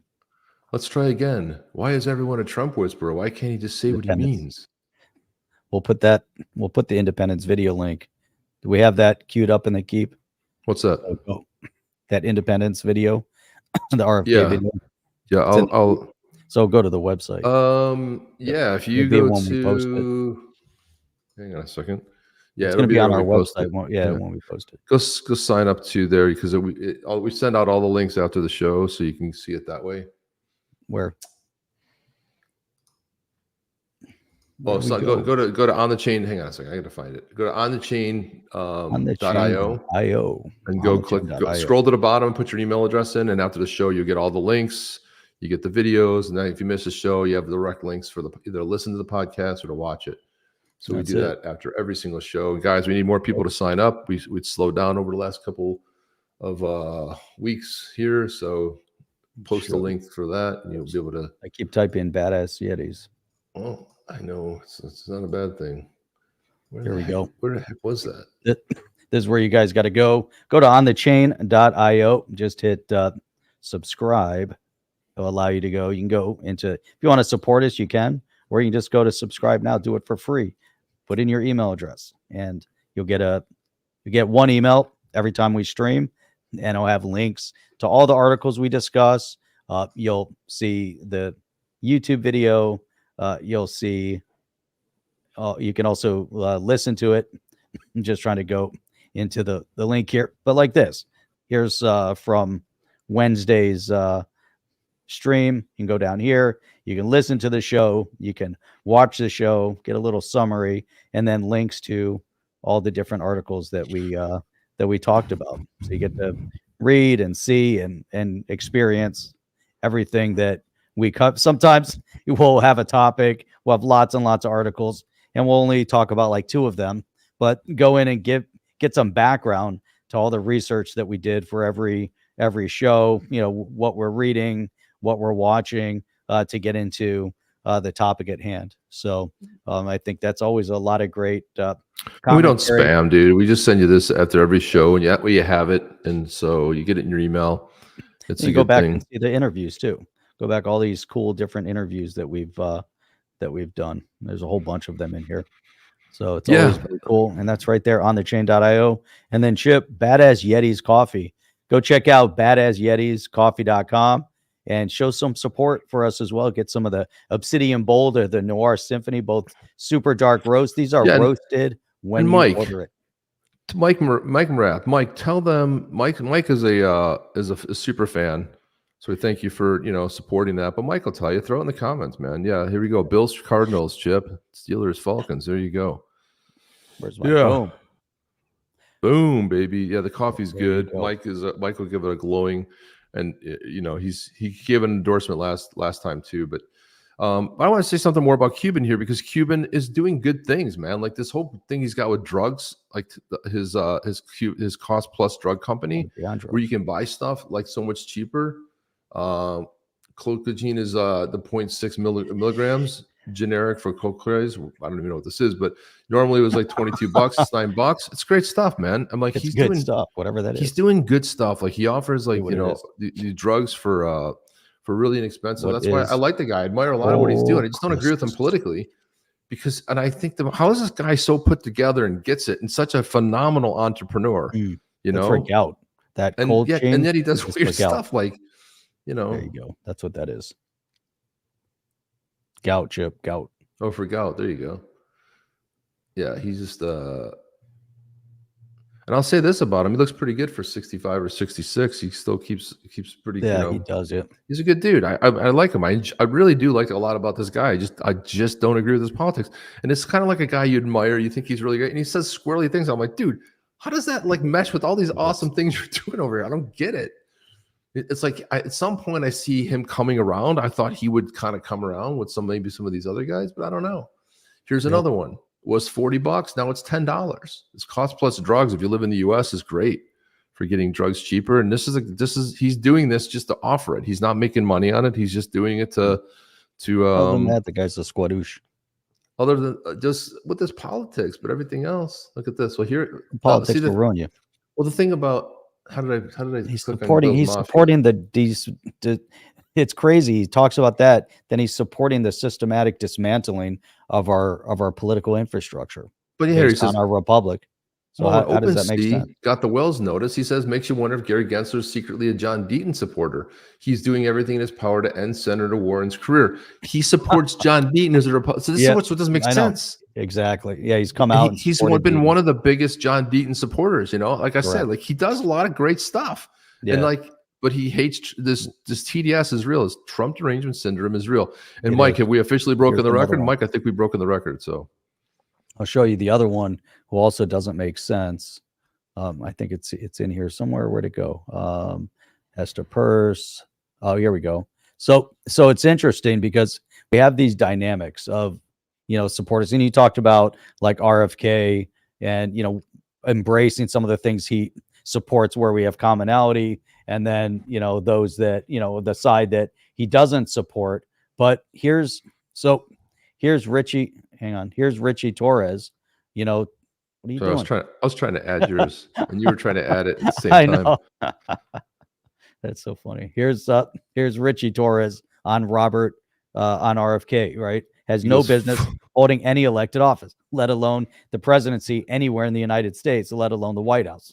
His anti-vax extremism is as disqualifying as it's disquieting. His latest endorsement of Trump is as embarrassing as the man he endorsed. Now, it's crazy because we've seen where Richie Torres stands on certain issues, and we have to embrace him for the issues that he's definitely in favor of. And to that point, if you're going to have and you're going to establish a government to achieve positive outcome, like what Trump is bringing into his administration, a Tulsi Gabbard and an RFK, and then like you said it before, embrace what RFK's that he's passionate about, that we're passionate about: health, right? Our food. The FDA being another 3-letter agency like the SEC that is crushing certain things that could be very, very positive for the people. Richie Torres has been very outspoken on crypto, very much against Gary Gensler. But then when you see him say things like this, you're like, holy cow, how could you be so wrong? I mean, it's like a polar opposite. It's like we agree on certain issues, and then he comes out and says something like that I don't think he's done enough back research to understand where RFK is coming from. Because if you look at the level of autism in this country that is directly correlated back to the some of these injections that they're giving kids, on how they respond to them, and food, sugar, the lack of nutrition, all of it's correlated. And smallpox, of course, smallpox was eradicated, polio. There's all these things that were definitely positive outcome, but we also don't know what the long-term impact. You might get rid of polio, and then maybe we're killing people soon. Maybe we're causing autism. I'm not saying it's related to that, but do we really know? Because obviously and RFK's like, we got to research it. You can't take it at face value. The fact, and that's, I said, you're on the complete wrong side of this issue, and it's a major issue. Time to do your own research. I don't think he was doing any research on this. I don't think he's done any background. He's just taking whatever the government and the Democrat talking points might feed him from a media perspective. He said hundreds of millions of lives have been saved, but RFK's not anti-vaxxer across the board. He's saying we got to research it. We got to figure out what is causing the problems. You can't go about it blindly. And in this, and on crypto, on what's going on in the Middle East and Israel, Richie Torres has been super outspoken, does his own researches. Here's an issue he hasn't researched. He's just taking the talking points. That's why I liked RFK. But look at this, Jeff. This is in the late 1940s. Okay, this is what you got. You got DTP, which is diphtheria, tetanus, and pertussis, and you got smallpox. That was in the late 40s. Late 50s, they added the polio, right? But here's what you never had to do. You got the polio vaccine, but you never got a polio booster, because why? because it real was a vaccine. vaccine that actually prevented you Ended it. from getting polio, right? Right. Why would you need a booster? If you need a booster, you know that tells you that it's ineffective, right? That's the That's right. first, like, right? And then you got 1960. Look at so they entered mumps. They added measles, mumps, and rubella, right? This is the late 1960s. The 70s, you got, pretty much the same thing. And then 85 to 94, pretty much the same thing. You've got this, you got HIV, but you got MMR, the measles, mumps, rubella, same thing, right? And then look at this, 94 to 95. Then you added Hep B in there. Then you got the 95 schedule. Look at this in here. It's just gone to hell, man. It's like, and then this is 1998. Then you got 2000, 2002. And what do we have a rise in? Yeah. I mean, it's not coordinated, right? Here's the 2006. I mean, It's going to be way too much. It's just got really crazy, We don't need, Jeff. there's certain things you just don't need it. It's like, what about the flu shot? Why would anyone get the flu shot? What sense does that make? Look at this, Jeff. This is the 2018 vaccine schedule. Okay. Yeah. That's pretty much today. So this is like all the stuff that you have to get. You know who doesn't get the vaccines? Amish. You know who's not having issues? The Amish. First of all, they eat healthy food. They don't have any garbage in their food, like more akin to like European style food. And this is what RFK wants to do, and I fully support him on that. Yep. Like let's talk about the things that we agree on. Exactly. Nicole Shanahan coming up with that video. She put that together, but she was one of the largest anti-Trumpers. She was like one of the biggest libs there were. And I was shocked when he chose her for the running mate, because I was like, oh my God, she's more left than he is. And meanwhile, they both come around because they see the corruption firsthand. Until you feel it, until you see it firsthand, it's like, oh, no one cares about the border. Yeah, so what if it's open? Well, when they come to your town has 20,000 people, and they bring in 25,000 illegals, and all of a sudden you wake up and start caring about it, right? You start. And the people that bitch in Chicago and in Massachusetts, if you're still going to vote for lefties, and you're in New York and your city's being overrun. I saw this woman in Passion. She said, I fought, my husband and I, younger, we were on drugs. We fought off of drugs. We got off of that. We ended up building a life together. We ended up working. We bought our first house. And now in California, they're going to give $150,000 to illegals to buy a house. They're here illegally on top of all the other money. Listen, they hate you. They want to empower. They want to have this military class of people come in here. Remember when Obama said he wants a military, what do you call it? A civilian, civilian force. It's only answered to him. That's the illegals that answer to them, right? So they tell them what to do. They only vote Democrat because they get all the freebies and handouts. You're giving people. If you want to hear about a government and a party that doesn't care about you and pretends about, well, they keep bringing it back to, well, we had a border bill. Well, that border bill allowed between 5,000 and 10,000 people a day illegally to come in. This is the border bill you keep hearing Kamala Harris talk about. I've called people out. I've said, have you read it? And they said, no. I go, here it is. And here, let me grab these two excerpts of the paragraphs to tell you that they're saying it's okay for 2.5 million illegals to come in a year. That's what they're saying. That's the border bill that they keep. Or the Republican, and Donald Trump gave his minions, the Republicans, the order not to sign that because he wants it to be his deal. No.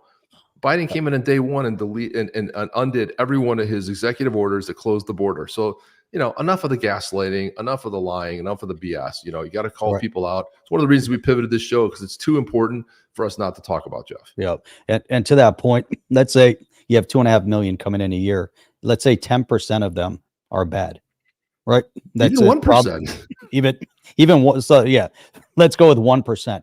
That's 25,000 people that are here that are bad, and bad like what we're seeing in Aurora in Colorado, where you have gangs that come from another country that are extremely violent, and they've taken over apartment complexes, and the weak, beta government that's in Colorado just lets them railroad right over them, and look at what they've done. So it's so destructive, and it's more than 1% are bad, because every single one of them that crossed the border immediately, broke our law. As soon as they came in illegally, they, committed a crime. That's number one. Maybe they didn't all have bad intent once they got here, but they had bad intent coming in the country because they broke rule number one, don't come in here illegally. That's number one. Now that they're here and they're on the streets or they're wherever, many of them will end up going into crime. How many crimes have been committed against those people that are coming here? But they're not, they're calling them migrants. They want to give them, all sorts of benefit from coming here. They're coming from Africa. They're coming from Asia. They're coming from China. They're coming from the Middle East. They're coming from all parts of Latin America. These people are not coming over here for asylum. They're coming over here to invade this country. And however you want to look at that, it's a net negative. There's no positive to be gained out of what they've done, and that's just how it stands. And to all these points, Chip, it's really destructive. I mean, it's amazing that this is like the major issue of our time. All the crypto in the world isn't going to save it, isn't going to save anybody. No. if our country crashes and the economy crashes along with it. Jeff, did we only go live on 2 platforms today? We did. No? I did that on purpose. I wanted to see what the balance was on YouTube to see what if it'd make an impact. Show with John Deaton. I know. Yep. Bad one to experiment with, my man. Well, that's why I thought we could experiment. I broadcast it on X, and I wanted to see how many people were drawing from X to push back over here. So the YouTube balance is exactly the same. Yeah, we'll have to rebroadcast it. We'll push it back. It doesn't change. It didn't have an impact. It's crazy. No, we've been crushed. It just shows that we've been totally crushed. Shadow banned and crushed by YouTube, by the censors. It's amazing to me. Yep. Mike says you can't go wrong with the badass Yeti coffee. I truly endorse this coffee. Yeah, it is really good coffee. Listen, we wouldn't peddle garbage. We don't do that. If it's not stuff that we drink ourselves, we wouldn't peddle garbage for you. If it wasn't merch that we, didn't believe in heavily. There's a good question here from One-Eyed Willie. He wants to know here. He says, in regards to the Ripple case, does the appeal from the SEC have to be approved by Gensler? Or does it have to be voted on by the commissioners? I don't think so. I think it's an internal sort of it's not one of these things that gets voted. It's just a call by the legal team. And I don't know why a lot of people are so invested in this. I don't give a rat's behind if it goes on or doesn't. First of all, the signaling, the official statement that Ellie Terra put out there right after the this verdict was put down. It sounded to me like they were going to accept it. And if they do appeal it, who cares? Chances are they're going to lose. I mean, like, why would you open yourself up to, you think you're going to win? If it gets appealed, that means you didn't agree with what was said, and you didn't agree with the, what was it, 200, how much, what was their fine? 100 million, $200 million? What was the fine? Whatever it was. So what do you think? You're not going to pay $100 million? You're going to pay, they wanted them to pay $2 billion. You think a court after all this is going to side with you? If anything, they'll reduce it. So they could open themselves up to taking a loss. But why so many influencers are talking about this? Listen, the only thing that matters is XRP is not a security. Everything else of that, listen, the company Ripple, God, I wish them a lot of luck. It's a great company. I want them to do great things. I don't care about the appeal. I just don't. What I cared about was XRP. You messed with it, and we found out that and Bitcoin are the only two that have regulatory clarity and are not securities. End of list. That's it. That's it.